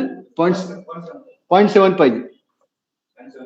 तर मी आता काय करीन, मी याच्यामध्ये एक शब्द ऍड केला. वरती पण मी रिहीट ऍड केलं आणि खाली तेवढीच प्लस रिहीट. जेवढा ऍड केला वरती तेवढंच तिथे पण रिहीट ऍड केलं. बरोबर. आता मला हा इम्प्रूव्ह करायचा आहे. 0.68 ला 0.74 आणायचा आहे. तर मला काहीतरी ESHR वाढवण्यासाठी मला काय करावं लागेल? ESHR वाढवण्यासाठी मला सेन्सिबल लोड वाढवावा लागेल. बरोबर ना? आता सेन्सिबल लोड वाढवायचा म्हणजे मी काय केलं, ह्याला इक्वेट केला 0.74 ला इक्वेट केला आणि वरती रिहीट टाकलं आणि आता रिहीट रिव्हर्स कॅल्क्युलेट केलं त्यांनी. मी ते करत बसायची गरज नाहीये, तुम्ही करू नका ती 70230 BTU पर आवर येते.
ठीक आहे. हे समजलं तुम्हाला? म्हणजे मी या सिस्टम मध्ये 7230 BTU पर आवरची ही एडिशनल लोड दिला तर मी माझा ESHR प्लस जो आहे तो इम्प्रूव्ह करू शकीन, so that I can achieve the comfortable ADP of 48 degree Fahrenheit. बरोबर? जे मला सहज शक्य आहे चिल्ड वॉटरनी. आता थोडासा डिफरन्स जरा समजून घ्या. पहिल्यांदा मी तुम्हाला जे एक्झाम्पल दिलं होतं त्याच्यामधली जी रीहीट होती ते एक्झिस्टिंग लोड कमी झाल्यावर ती ऍड टाकत होतो आपण. पहिल्याचे जे सुरुवातीला जे एक्झाम्पल दिलं होतं त्याच्यामध्ये ESHR हा कमी झाल्यावर आपण तो कंपन्सेट करण्यासाठी रीहीट टाकत होतो. त्यामुळे तो त्या सिस्टमचा टोटल लोड हा बदलत नव्हता. आता तुम्हाला क्लायंटकडे बऱ्याच वेळा डिझायनर्सला हा प्रश्न पडतो की समोरचा माणूस, अरे मैं 50 किलोवॅट के रीहीट डाल रहा हूं तो मुझे चिलिंग प्लांट का कॅपॅसिटी बढ़ाना पडेगा, असा प्रश्न विचारतो. तसं नाहीये ते. जर तुमच्या ओरिजिनल ऍप्लिकेशन मध्ये मी मगाशी जे सांगितलं, इक्विपमेंट लोड कमी असताना जर तुम्ही रीहीट देत असाल कंपन्सेट करायला तर त्यांनी टोटल लोडवर परिणाम होत नाही. पण ही जी केस आहे आत्ताची, हे जे 70,230 मी ऍड करतो हे डेफिनेटली तुमच्या टोटल लोड मध्ये इन्क्रीज करत आहे. हा मूलभूत फरक आहे. कारण ही एडीपी, लो एडीपी ला हाय एडीपी साठी अचीव करण्यासाठी तुम्ही जी ही रेट देताय त्यामुळे तुमचा सिस्टमचा लोड हा वाढतोय. म्हणजे आधीची तुमची रूमची जी लोड होता 1,20,000 वरती तो दिसतोय तुम्हाला रूम लोड ESHR, तो now that will become 1,20,000 plus 70230. बरोबर, रूम लोड. कारण तुम्ही हा रीड देता म्हणजे AHU च्या नंतर तुम्ही रीड हिटर्स लावले समजा किंवा हॉट वॉटर कॉईल लागली तर दॅट विल द कॉईलच्या नंतर असल्यामुळे तर हा रूम लोडचा भाग झाला रीड. तर रूम लोडचा जो भाग झाला असल्यामुळे ही जी फिगर आहे तुमची, तुमचा ESHS जो आहे आता रिवाइज्ड ESHS जो आहे तो काय झाला 1,20,000 plus 70230.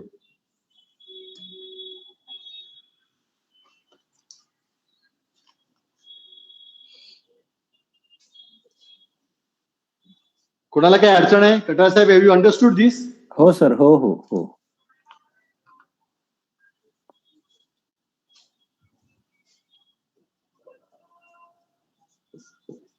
Now what will be the next step? आपल्याला ESHF मिळालाय. Now if you divide ESHF मिळालेला, now if you divide it by 1.08 into 1 minus 0.05 bypass factor, room temperature 75 आणि आता एडीपी आला 48.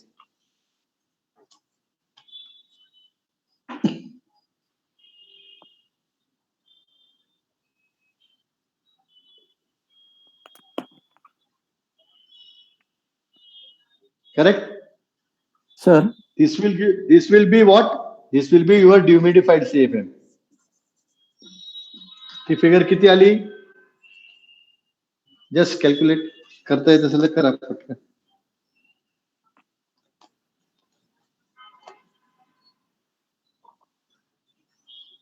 सर हे तुमच्या त्या ESHच्या मध्ये 6,500 कुठून आले सर हे वेगळे आकडे? कुठे आले 6,000? 65,000 येते. 65,000. हा, आपण पहिल्या एक्झाम्पल मध्ये तेव्हा आपण रूम सेन्सिबल लोड दिलाय 1,20,000.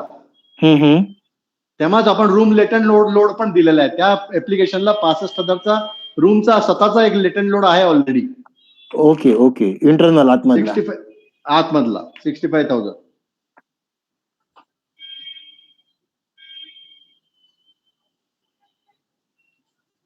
क्लिअर आहे? हो हो सर. 6,867. हा, 6,867. जे काय असेल ते समजा मी माझ्या कॅल्क्युलेशन्सला धरलेली ती फिगर धरतो. चुकीची असेल तर नंतर पाहतोय. माझी फिगर होती 6,940 CFM. पण या फिगरने जाऊ आता सध्या कॅल्क्युलेशनला, मग पाहतो. म्हणजे 6,940 CFM चा ह्युमिडिफाईड CFM माझा आलेला आहे.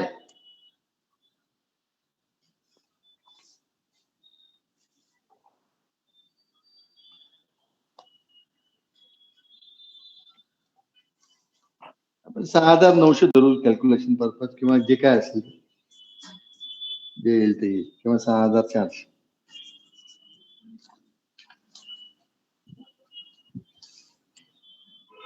हे इरेज करू मी बोर्डावरचं, इरेज करू मी पुढचं.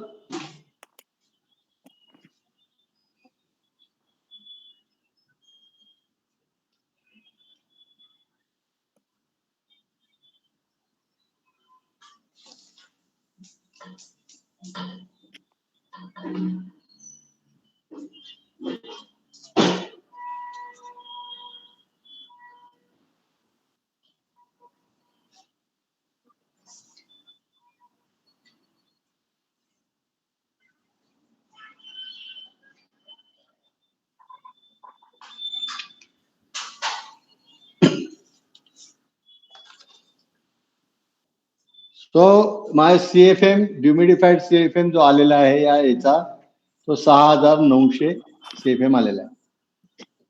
ओके. आता आपल्याला त्यांनी अझम्पशन मध्ये काय दिलेलं आहे की याच्यामध्ये जो आउटसाइड एअर CFM आहे तो आहे 2500 CFM. त्यांनी नेक्स्ट विचारलंय आपल्याला त्यांनी की कॉइलच्या एंट्रिंगला येणाऱ्या एअरचं टेम्परेचर काय. What is the temperature. Room मधनं तर 75 येते पण कॉइलच्या एंट्रिंग मध्ये जे टेम्परेचर जे आतमध्ये बिफोर ट्रीटमेंट येणार आहे कॉइलच्या आधी व्हॉट इज दॅट टेम्परेचर. ते कसं काढणार. सो आपल्याला माहिती आहे की 6900 CFM आहे 2500 CFM आउटसाइड आहे. तो रिटर्न CFM किती झाला 4400. This much amount is getting return back. Outside condition 90 degree आहे इनसाइड कंडिशन 75 आहे. तर आपला temperature entering dry bulb temperature entering काय झाला 2500 CFM outside multiplied by 90 outside temperature again plus 1440 4400 गुणिला 75 भागीला 6940.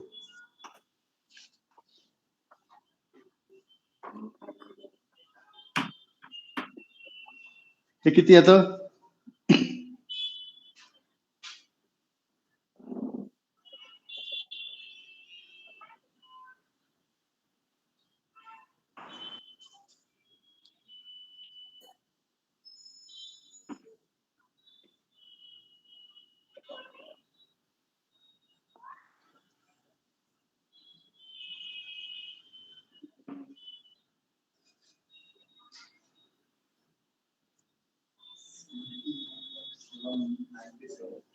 हम्म 88 धर चला 80 डिग्री फॅरेनहाइट समजा बरोबर. हे झालं तुमचं temperature which is entering to the coil. Okay. नाव वेट ब्लोन टेम्परेचर पण आपण असंच काढू ते तुम्ही काढा. आता वेट ब्लोन टेम्परेचर पण पहिल्या केसमध्ये आउटसाइड 90 आहे दुसरं आहे 77 दिलेलं आहे आउटसाइडचं. तर पहिले इक्वेशन काय झालं 2500 गुणिला 77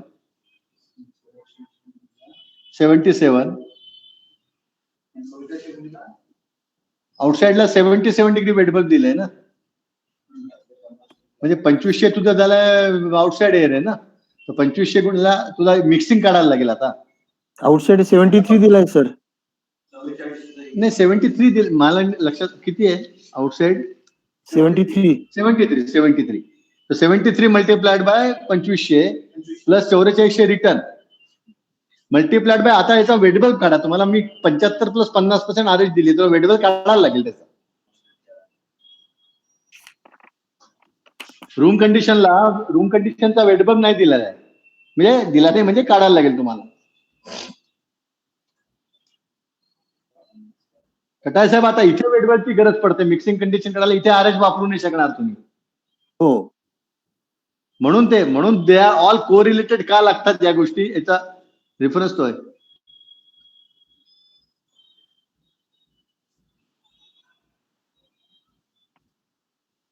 सर 62.5 च्या आसपास येईल वेट बल्ब. मला चेक करू असेल म्हणजे I am not very sure. Calculation तुम्ही करताय ते येईल ते जे येईल ते येईल. नाही फायनल कॅल्क्युलेशन नाही 75 आणि 50 ला वेट बल्ब 62 च्या आसपास येईल असं म्हणतोय. मग तो 62 असेल ना 63 घेऊन चला. तो 62 पॉईंट समथिंग असेल तर 63 करा. ओके. आणि फायनल काढा किती मिक्सिंग कंडिशनचा वेट बल्ब काढा.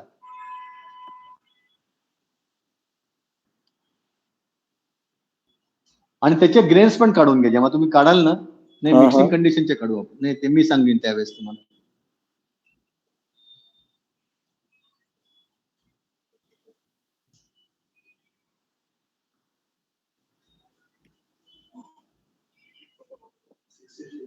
हम्म?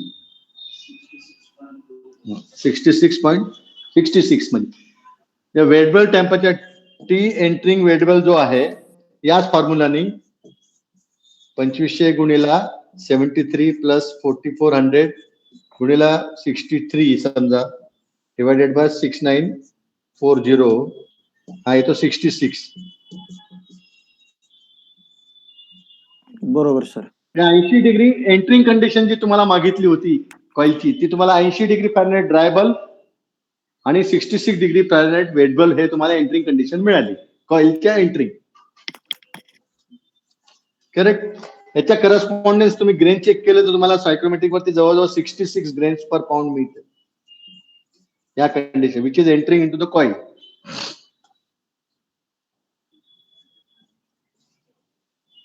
ओके, म्हणजे आपण बरेचसे जेवढे पॅरामीटर्स मागितले होते ते बरेचसे आपण कॅल्क्युलेट केले. अजून इथपर्यंत कुणाला काही डाऊट असेल आपल्याला तर सांगा मला. आपल्याला कॉइलला मिक्सिंग कंडिशन झाल्यानंतर कॉइल मध्ये एंटर होणारी कंडिशन आता मिळालेली आहे. कंडिशन ती काय आहे? 80 डिग्री फॅरनहाइट आणि आपण समजा 66 degree Fahrenheit wet bulb. Okay, आता आपल्याला काढायचं temperature living the coil. Let us now calculate temperature living the coil TLDB. Okay,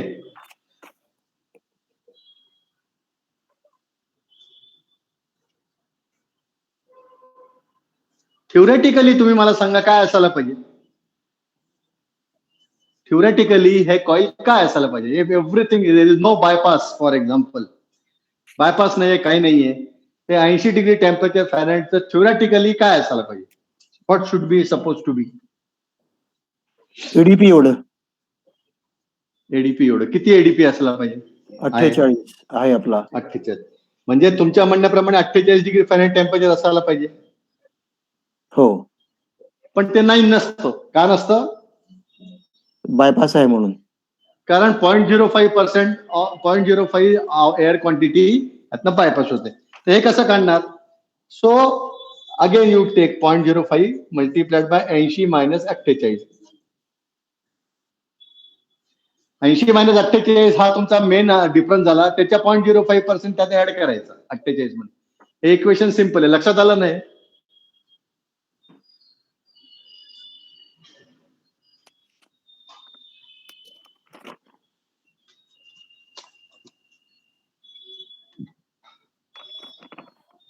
sir 80 कुठून आणलेलं सर? 80 हा एंट्रन्स आहे कॉइलचा. अच्छा, आपला कॉइलचा एंट्रन्स. Okay okay. आता काही पोर्शन जे आहे ते 80 डिग्रीने आतमध्ये शिरणार ना. 0.05 CFM समजा 10 CFM असेल तर मग 100 CFM असेल तर 0.05 CFM 80 डिग्रीने आतमध्ये फिरणार ना, सरळ अनअल्टर जाणार ना. सर 88 आहे ना आपला? 80 80 आहे. 80 आहे का? कॉइल लिव्हिंग मिक्सिंग कंडिशन 80 आली आहे आपली. 80. Okay okay. 49.6. हा, म्हणजे काय थोडक्यात आपण जे नेहमी म्हणतो की जो एडीपी असतो त्याच्यापेक्षा साधारण 1 ते 2 डिग्री सेंटीग्रेड टेम्परेचर राईज होतं बायपासमुळे. कॅल्क्युलेटेड मी तुम्हाला ते तेवढं दिसून आलं. 1 डिग्री फॅरनहाइटचा फरक पडलाय. ओके. इथे बायपास खूप कमी आहे म्हणून. हा बायपास जास्त असता 0.05 ते 0.1 असता त्याचं डबल झालं असतं, म्हणजे अजून 2-1 डिग्री वाढलं असतं. तर 49.6 आहे. हा, मी आता एव्हरेज आउट केलं ते 49.6 आहे का? ठीक आहे, म्हणजे जवळजवळ 1.6 ने वाढलंय.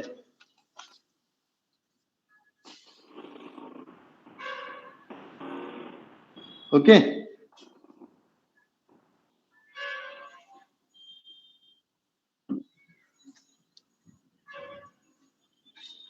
आता तो काय म्हणतो नेक्स्ट नाव. हा हे जे टेम्परेचर आलं तुमचं हे काय आलं टेम्परेचर कॉईलच्या नंतरचं, हो कॉईलच्या टेम्परेचर, सप्लाय टेम्परेचर नाही, कॉईलच्या नंतरचं. आता तो म्हणतोय what is asking now find out the supply temperature. ते कसं काढाल, काय त्याच्यामध्ये काय लॉजिक वापरायला पाहिजे आता. सप्लाय टेम्परेचर किती असेल.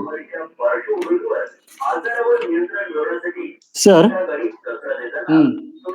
जसं आपण कॉइलच्या एंट्रीला ड्राय बल्ब आणि वेट बल्ब काढलं 80 आणि 66, तसं कॉइलच्या लिव्हिंगला आपण फक्त ड्राय बल्ब काढलं. मग याचं वेट बल्ब काय 100% आरएच धरून काढायचं का मग? नाही, आता याला पहा दोन इश्यू आहे. तुमचा प्रश्न बरोबर आहे. आता याच्यामध्ये असं आहे की आता हा हेच जर डायग्राम आपण सायक्लोमेट्रिक वर टाकला असतं आता, हॅलो, हा डायग्राम आपण जर सायक्लोमेट्रिक वर काढला असता, हॅलो हॅलो, हा ऐकायला येतंय सर.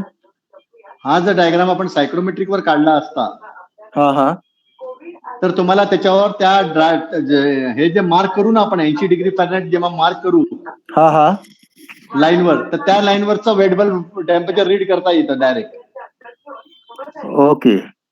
हा, पण जर तुम्हाला कॅल्क्युलेट करायचं असेल, लेटस से आपण तुम्ही जो पॉईंट काढलाय, लेटस से कॅल्क्युलेट करायचा प्रश्न आपण करायचा प्रयत्न करू. हा हा, त्यांचा प्रश्न असा आहे की जसं तुम्ही 49 डिग्री हा तुम्ही ड्राय बल्ब टेम्परेचर काढलंय, त्याचं वेट बल्ब टेम्परेचर किती. थ्योरॅटिकली हे सुद्धा 100%च असतं कॉईलच्या नंतर.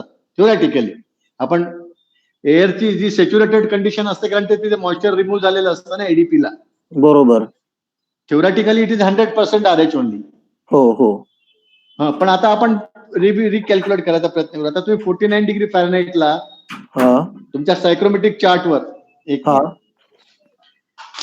त्याचं नंबर ऑफ ग्रेन्स पाऊंड किती जरा काढता का पहा.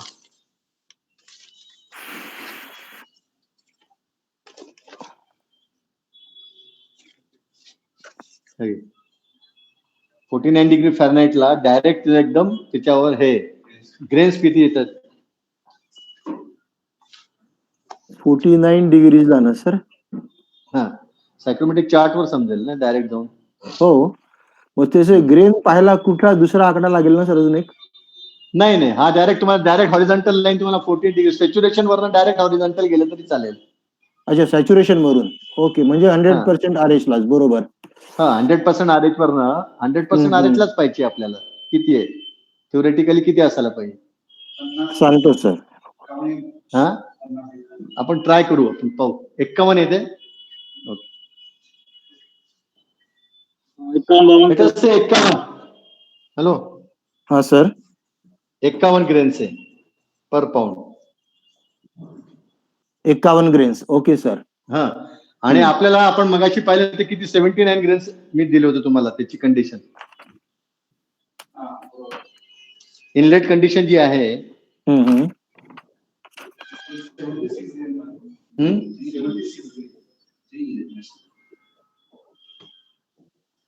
76 ग्रेन्स. ओके, थ्योरॅटिकली 76 ग्रेन हे 51 ग्रेन वर झाला पाहिजे. हो हो, पण ते तिथे तोच आपण फॉर्म्युला लावला 51 प्लस 0.05 इंटू 76 मायनस 51 किती येतं.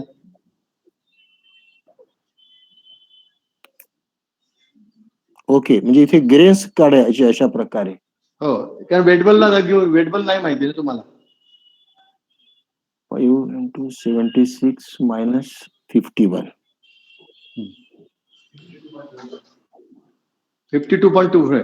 आता 52.25 हा तुमचा जो पॉइंट आहे ना, ग्रेन्स जे आहे, या ग्रेन्सचं सिच्युएशन टेम्परेचर जर तुम्ही पाहिलं तर that should be the leaving condition. Okay okay okay. ते फार जास्त फरक पडणार नाही. तो चेक कर बरं किती. तो 49 पॉईंट समथिंग असेल, किती 1450 असेल जास्तीत जास्त. हा, 51. मग तो तुमची 51 म्हणजे तुम्हाला लिव्हिंग कंडिशन जी आहे, म्हणजे तुम्हाला हा जो आहे ही तुमची एंट्रिंग झाली. लिव्हिंग डीबी झाला तुमचा किती 49.6 डिग्री फॅरनहाइट आणि लिव्हिंग वेटबल झाला 51 डिग्री फॅरनहाइट. सर सर हे टेम्परेचरचं प्लस 0.05 ने गुणून केलं हे there is something wrong. It cannot be like this. इथे ग्रेन का वाढावेत पण sir? It cannot be like wet bulb cannot be more than this. तरी आपलं थोडंसं अंडरस्टँडिंग चुकतं इथे. असं नाही होणार. ड्रायबल पेक्षा वेटबल तर जास्त होणं शक्य नाही.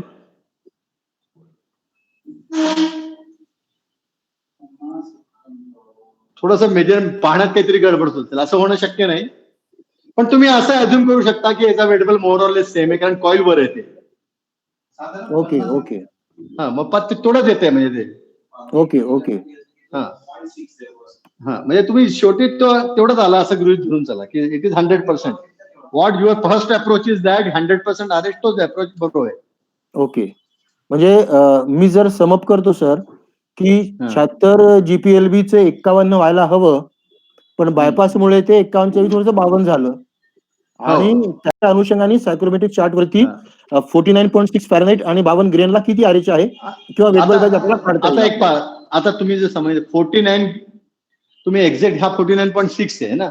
आता हा. 49 ला तर तू 50 ग्रेन मिळत असतील तर 52 ग्रेन हे 49 पेक्षा जास्तच मिळायला मिळेल ना. तर तुझं असं का हा.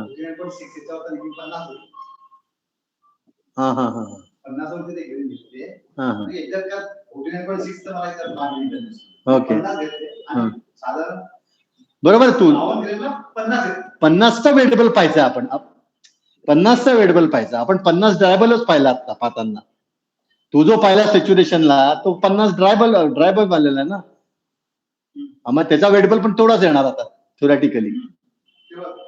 वेटबल पण तेवढाच येणार सर जर 100% आरएच म्हटलं आपण तर. मोर ऑर लेस तुम्ही you can assume that the leaving condition is dry bulb wet bulb be same. Same. Okay okay okay. Now आपल्याला what is important next is to find out supply air temperature. कसं काढणार तो sir? काय तुमच्या logic आहे आता? Sir इथे एक आपल्याला हे doubt आला. माहिती आहे.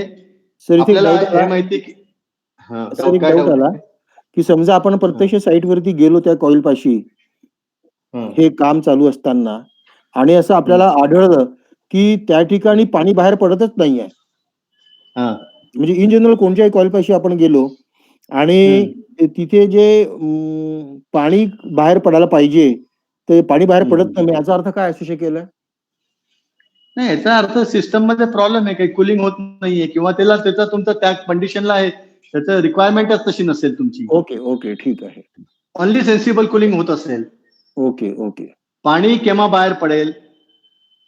तुमच्या रूमचा टेम्परेचर तुमच्या रूमचा जो ड्यू पॉइंट आहे रूमचा जो ड्यू पॉइंट जाईल तो ड्यू पॉइंटच्या खाली तुम्ही जोपर्यंत जात नाही तोपर्यंत कंडेन्सेशन होणार नाही. बरोबर बरोबर.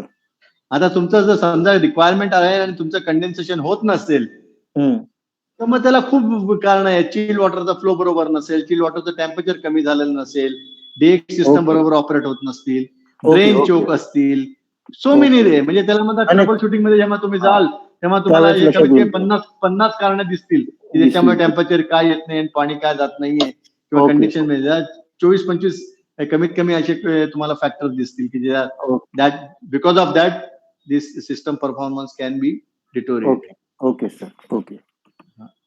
पण नॉट नेसेसरीली प्रत्येक वेळी पाणी येईलच. इट डिपेंड्स ऑन द तुमची रिक्वायरमेंट कशी आहे. तुमची आरएचची रिक्वायरमेंटच नसेल आणि तुम्ही जास्त कुलिंग टेम्परेचर हायर टेम्परेचर चालवणार असाल तर इट विल बी सिस्टम तुमची फक्त सेन्सिबल कुलिंगला डिझाईन असेल तर पाणी येणारच नाही. ओके ओके चालेल sir. So many things okay. Involve in that. Now supply air temperature कसं काढायचं? कंडिशन दिली की पालक जो आहे टेम्परेचर आणि सप्लायचा 20 असणार आहे. तो theoretically 55. त्यांनी सांगितलं तुमचं 55 पेक्षा खाली नको. त्यांनी काय सांगितलंय की तुमची सप्लाय टेम्परेचर 75 आहे तर तुमचा जो रूम टेम्परेचर जर 75 आहे तर तुमचं सप्लायचं टेम्परेचर 55 पेक्षा खाली नको. म्हणजे तुमचा 20 पेक्षा जास्त डिफरन्स नको, त्याच्यापेक्षा कमी असला तर चालेल. तुमचं डिझाईन असं पाहिजे की the difference should be between that आता ठीक आहे, ते तर आपण केलं. आता आपल्याला सप्लाय एअर टेम्परेचर काढायचे, ते आपण कसं काढणार? आता हे जे 49.6 तुमचं जे आलेलं आहे बायपास होऊन, 49.6 जे आहे किंवा 49 जे आहे ते सेम राहणार आहे का टेम्परेचर सप्लायला?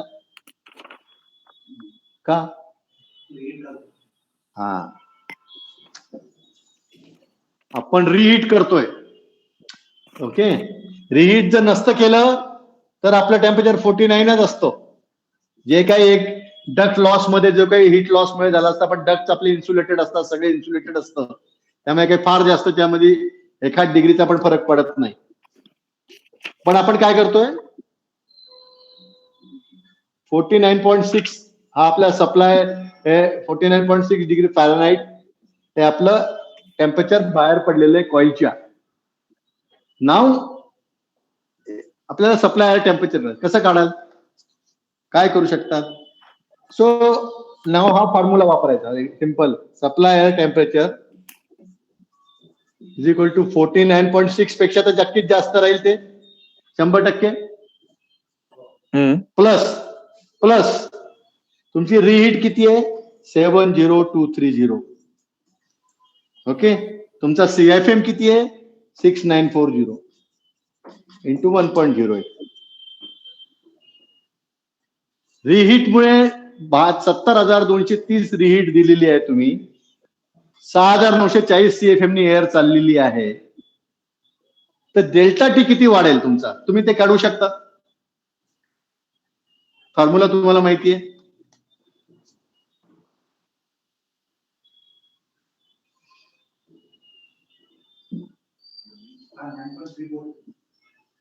काय? हा, म्हणजे टोटल किती झालं? 49.6 प्लस किती झाला? 59. चल, लेट अस से 59 डिग्री फॅरनहाइट.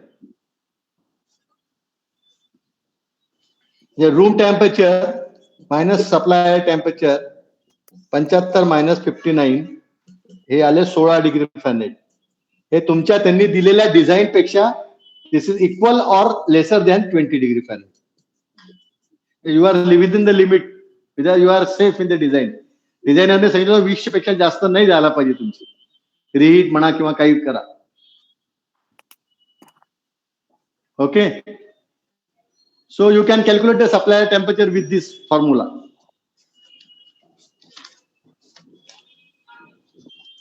काही डाऊट आहे त्यामध्ये?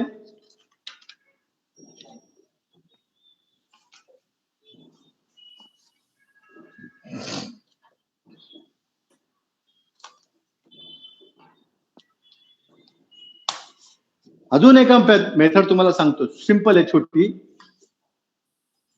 ताळा म्हणतो ना आपण, तसं ताळा. हॅलो, डेल्टा टी कसा घेतला होता? डेल्टा टी किती आला? 9.3 आला ना. कुठला डेल्टा टी म्हणताय तुम्ही? हॅलो, कुठला डेल्टा टी म्हणताय? रिहीट मुळे वाढला का तो का? हॅलो, तर तो आता याच्यात घेतला होता ना, आताच्या लास्ट याच्यात. हा 6940 इंटू 1.08 इंटू डेल्टा टी. हा डेल्टा टी नाही आहे पा, तो काय घेतला होता? सप्लाय टेम्परेचर काढतोय ना आपण. हो. पहिला टेम्परेचर किती होतं? 49.6 प्लस आपण काय करतो, रिहीट किती दिली? 70230. 70230 डिवायडेड बाय 6900 डिवायडेड बाय 1.02. हे जेव्हा तुम्ही इक्वेशन कराल तर तुम्हाला या इक्वेशनचं उत्तर काय येईल? Something you will get 9.3. बरोबर ना? ओके, हा 9.3. म्हणजे हा डेल्टा टी आला की नाही. म्हणजे काय झालं की 70,000 BTU पर आवर रिहीट दिल्यामुळे 6,900 CFM चे एअरचा फ्लो चाललाय. 70,000 BTU आपण ऍड करतो आहे आणि 1.08 इंटू डेल्टा टी या फॉर्म्युलाने, त्याच्यामुळे तो डेल्टा टी कितीनी वाढला? 9.3 नी वाढला. आणि मग तो 49.6 मध्ये ऍड झाला, तर तो जवळजवळ 59 डिग्री फॅरनहाइट झाला. थँक्यू. ओके, नाव याला एक टाळा पण तुम्ही करू शकता, रिव्हर्स वे म्हणतो ना आपण. लॉजिक असतं, बऱ्याच वेळा आपण डिझाईन्स मध्ये लॉजिक वापरत नाही, पण असं कुठलीच गोष्ट नाहीये. टेक्निकल जरी असलं तरी सगळ्या गोष्टी लॉजिकने तुम्ही जर वापरलं तर तुमचे कन्सेप्ट फंडामेंटली क्लिअर होतील. नाव असा अज्युम करा, आपल्याला माहिती रूम टेम्परेचर आहे 75. रूम टेम्परेचर आहे 75. ओके, आता या रूम मध्ये मी एअर पाठवली, किती टेम्परेचरनी पाठवली मला माहिती नाही, गरम होत झाली आणि आतमध्ये आली. आय डोंट नो किती टेम्परेचरनी पाठवली, पण मला रूमचा लोड माहितीये 1,20,000 BTU. रिहीट नाही, रिहीट तर वरती गरम झाला, रूम मध्ये येणारी एअर तो टेम्परेचर 1,20,000 हा लोड जो आहे तो रूमचा लोड आहे. 70,000 लोडचा नाही, 70,000 नी गरम केलं तुम्ही आणि ती एअर आतमध्ये पाठवली. हा लॉजिकचा प्रश्न आहे. आता 1,20,000 हा रूम मध्ये ऍड होतोय, 70,000 वरच्या वर झाला तो एअरचा, गरम केल्याने एअर आतमध्ये. 1,20,000 हा रूम मध्ये ऍड झाला. आता 1,20,000 तुम्ही 69400 ने डिवाइड करा 1.08 ने, किती येतं?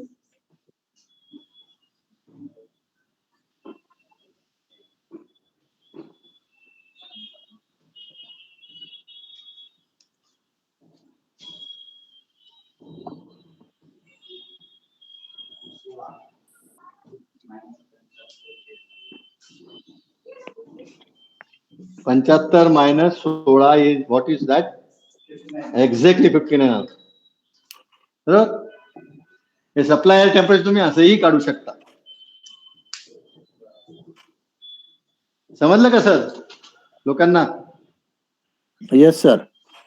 दिस is what is we know. आपण ह्याला टाळेबंदी म्हणतो, टाळ्या म्हणतो, चेक करून घेतो आपण बरोबर चाललोय की नाही चारही ठिकाणी, चारही गोष्टी.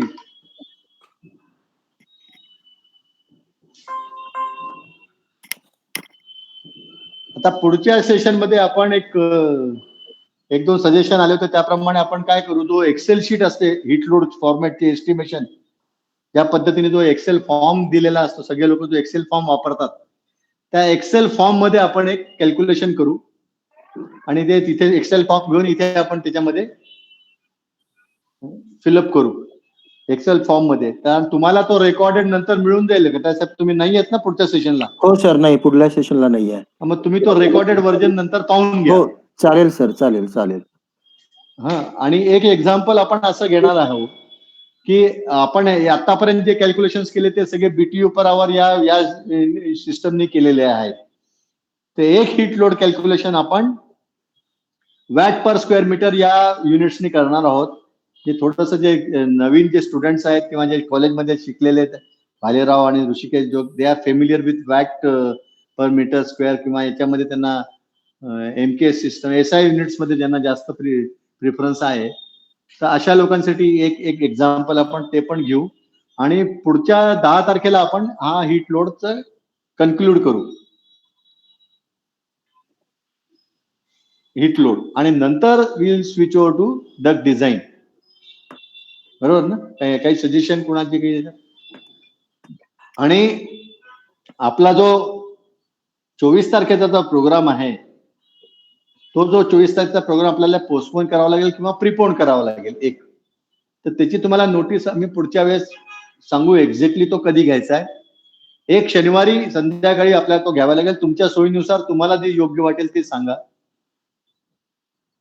20 तारखेच्या आधी सांगा, नाही तर मग 24 तारखेच्या नंतरचं सांगा. ओके तुम्ही सर. तुमच्यावर सोडला येतो. आपल्याला 10ला प्रॉब्लेम नाही, 17ला प्रॉब्लेम नाही, 24चा फक्त आपला एक स्किप होणार आहे. तो 24चा जो स्किप होणार आहे तो आपल्याला एडिशनल घ्यायचा आहे संध्याकाळी, कारण पुढचा आपल्याला वेळ नाहीये. कारण फेब्रुवारीचा फर्स्ट गेल्यानंतर 14 तारखेला आपला डायरेक्ट फायनल पेपरच आहे. त्यामुळे आपण एक संध्याकाळी घेऊ आणि शक्यतो आपण, मला वाटतं जो शेवटचा जो असणार आहे त्यातला अर्धा पोर्शन जो आहे 50% आपण क्वेश्चन आन्सर्स आणि डिस्कशनलाच ठेवू, किंवा तुम्ही म्हणत असाल तर एक फुल सेशन आपण क्वेश्चन आन्सर तुम्हाला, हा म्हणजे 7 तारखेचा असेल किंवा संध्याकाळचा ठरवू घेऊ शकता तुम्ही कुठलाही एक. हा, लेक्चर मध्ये देता आपण असा एक सेक्शन घेऊ की मी आणि निकम साहेब पण असू. आणि प्रत्येकाने आपली एक पूर्ण लिस्ट तयार करा. त्याला काय अडचण आहे, कुठले प्रश्न विचारायचे, कुठल्या डिफिकल्टीज असतील ते असं करा. आणि तो फुल सेशन आपण क्वेश्चन आन्सर करू आणि इट शुड बी इंटरॅक्टिव्ह. सगळे लोक डिस्कस करतील तो. आणि त्याच्या या रिलेटेड त्याच्यामध्ये असं HVAC चा टॉपिक जो आपण घेतला नाहीये, कव्हर नाही झालाय, त्यातली तुम्हाला काही माहिती पाहिजे असेल तर ते डिस्कस करू शकतो आपण. आपण जास्त काही अजून पायपिंग डिझाईनवर आपण जास्त टच नाही केलेला आहे. तर पायपिंग डिझाईन मधले काही तुम्हाला काही डाऊट्स असले किंवा काही वॉल्स मधले किंवा कुठले कंट्रोल्स मधले, लॉजिक्स मधले, इन्स्ट्रुमेंटेशन मधले, इन्सुलेशन मधलं, असे कुठलेही असतील ते प्रश्न तुम्ही स्वतः लिस्ट तयार करा आणि एक शनिवारचा प्रोग्राम आणि पोस्ट करू शकले तर नथिंग लाईक दॅट. म्हणजे तेव्हा आम्ही पण त्याला so we will discuss over there so that एखादा प्रश्न असेल की आम्हाला पण प्रिपेअर करावं लागेल असेल तर दॅट ऑल्सो कॅन. म्हणजे असं नको व्हायला म्हणजे आता तोंडावर आला आणि कसं रिप्लाय दिवशी आपण डिस्कस करणार 7 फेब्रुवारी. काय फेब्रुवारी 7 नाही, 7 फेब्रुवारीला सेशन राहू देऊ. हा मध्ये जे मधला तो संध्याकाळचा जो आहे ना, तो आपण क्वेश्चन 24 चा आपण ऍडजस्ट करतो. हा, तो आपण डिस्कशनला ठेवू. डिस्कशन ठेवू म्हणजे जरी एखादा नसेल तरी हा, म्हणजे एखाद्याचा मिस झाला तरी त्याचा पोर्शन नाही जाणार. मग तो कधी ठेवायचा तो फक्त आपल्याला तो 17च्या आत ठेवावा अशी माझी इच्छा आहे. जास्त लांबावं नाही तो, 24 नंतर नाही जावं पुढे. तुम्ही जर आम्हाला सजेस्ट कराल तर बरं होईल. किंवा 16 तारखेला फिक्स करायची का आपण?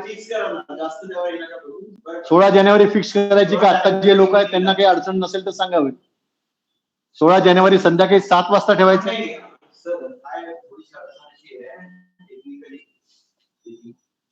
नाहीतर काय होईल आता समजा सरांचे टक्की बोलायचं किंवा अजून एक्स्ट्रा आपलं पण डबल शिफ्ट व्हायचं किंवा काय व्हायचे त्या नियमित प्रश्न तिकडे नको यायला. म्हणून तोच लास्ट क्वेश्चन. मग एक काम करू सर, मग आज जाऊ दे. आपण असं करू, जो लास्ट जो घ्यायचा आहे तो 14 तारखेच्या आधी एक दिवस कधीतरी घेऊ. मग 7 आणि 14च्या मधलं घेऊ. मग म्हणजे काय होईल तो पण आपला सिलेबस सगळा कम्प्लीट होऊन जाईल. मग त्यात काय आहे, गुड सजेशन आहे, आपण त्याप्रमाणे करू. पुढचे प्रश्न मागे चालेल चालेल. ओके, आज काही प्रश्न आहेत कुणाला? आता काही डिस्कशन करायचं आहे? कुठला काही डाऊट आहे मागचा पेपरचा? सेकंड पेपर अजून लोकांचे लोड नाही झालेत ना, आज देणार होते सगळे. झाले तुमचे?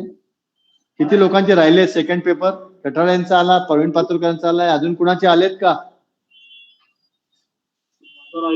आपसे हा सचिन आला का दुसरा पेपर? आला दुसरा पेपर आलाय का सचिन तुझा? नाही सर, आज पाठवतो सर. नाही ठीक आहे भाई, फार काही मी असं त्याच्यावर प्रेशर करत नाही. या आठवड्यात पाठवून द्या जर राहिला असेल त्यांचा. बाकीच्यांनी पण पाठवून द्या सगळं. कारण आता 14 तारखेची आपली फायनल आहे, लक्षात घ्या. आणि चालू आहे ना, माझं असं सजेशन होतं, शक्य असेल तर 14 तारखेची परीक्षा आपण समोर घेऊ.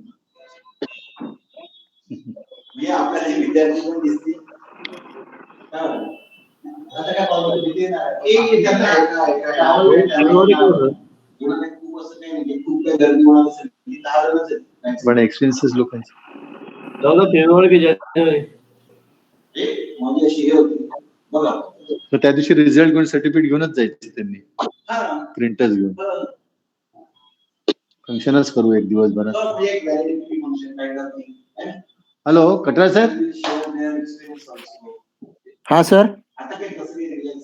बाकीचे स्टुडंट ऐकत असतील तर जरा एक सजेशन आहे आमचं. हॅलो बोला सर. एक सजेशन आहे सचिन, तुम्ही पण ऐका. का तुम्हाला तसं काही फार इश्यू नाहीये, तुम्ही येत असता नाशिकला नेहमी. आमचं सजेशन असं होतं, ऋषिकेश जोग आणि आनंद भालेराव जे फक्त जळगाव आणि पुण्यावाले तुम्ही 2 लोक आहे, अजून कोणी आहेत ते माहिती नाही मला.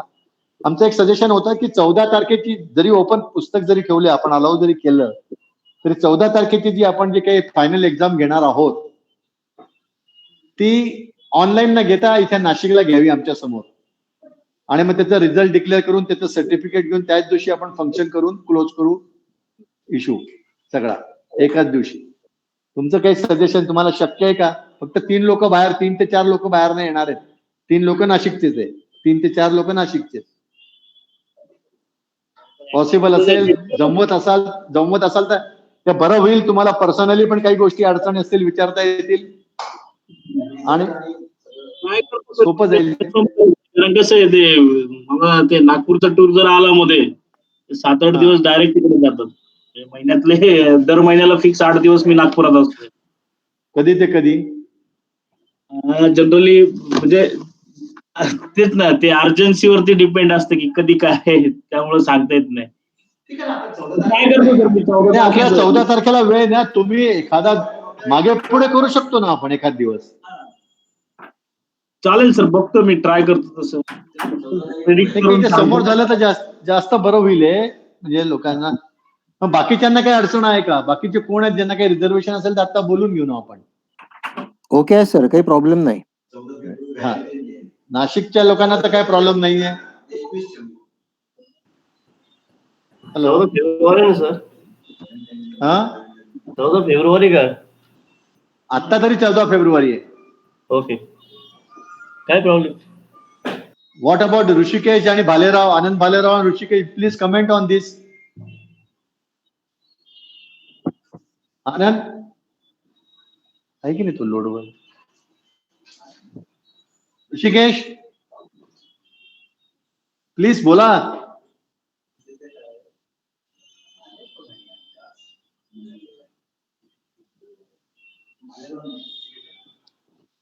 सुबोध आहे की नाही लाईनवर आज? भालेराव पण नाही आता.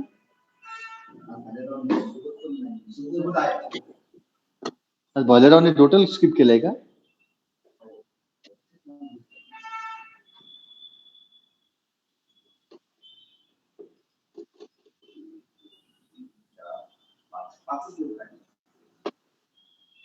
ऋषिकेश तर नाही ना? 5च असतात लोक. आज कोण कोण आहे? 5 कोण कोण आहे? हा, 4 नाही, 3 झाले. 4.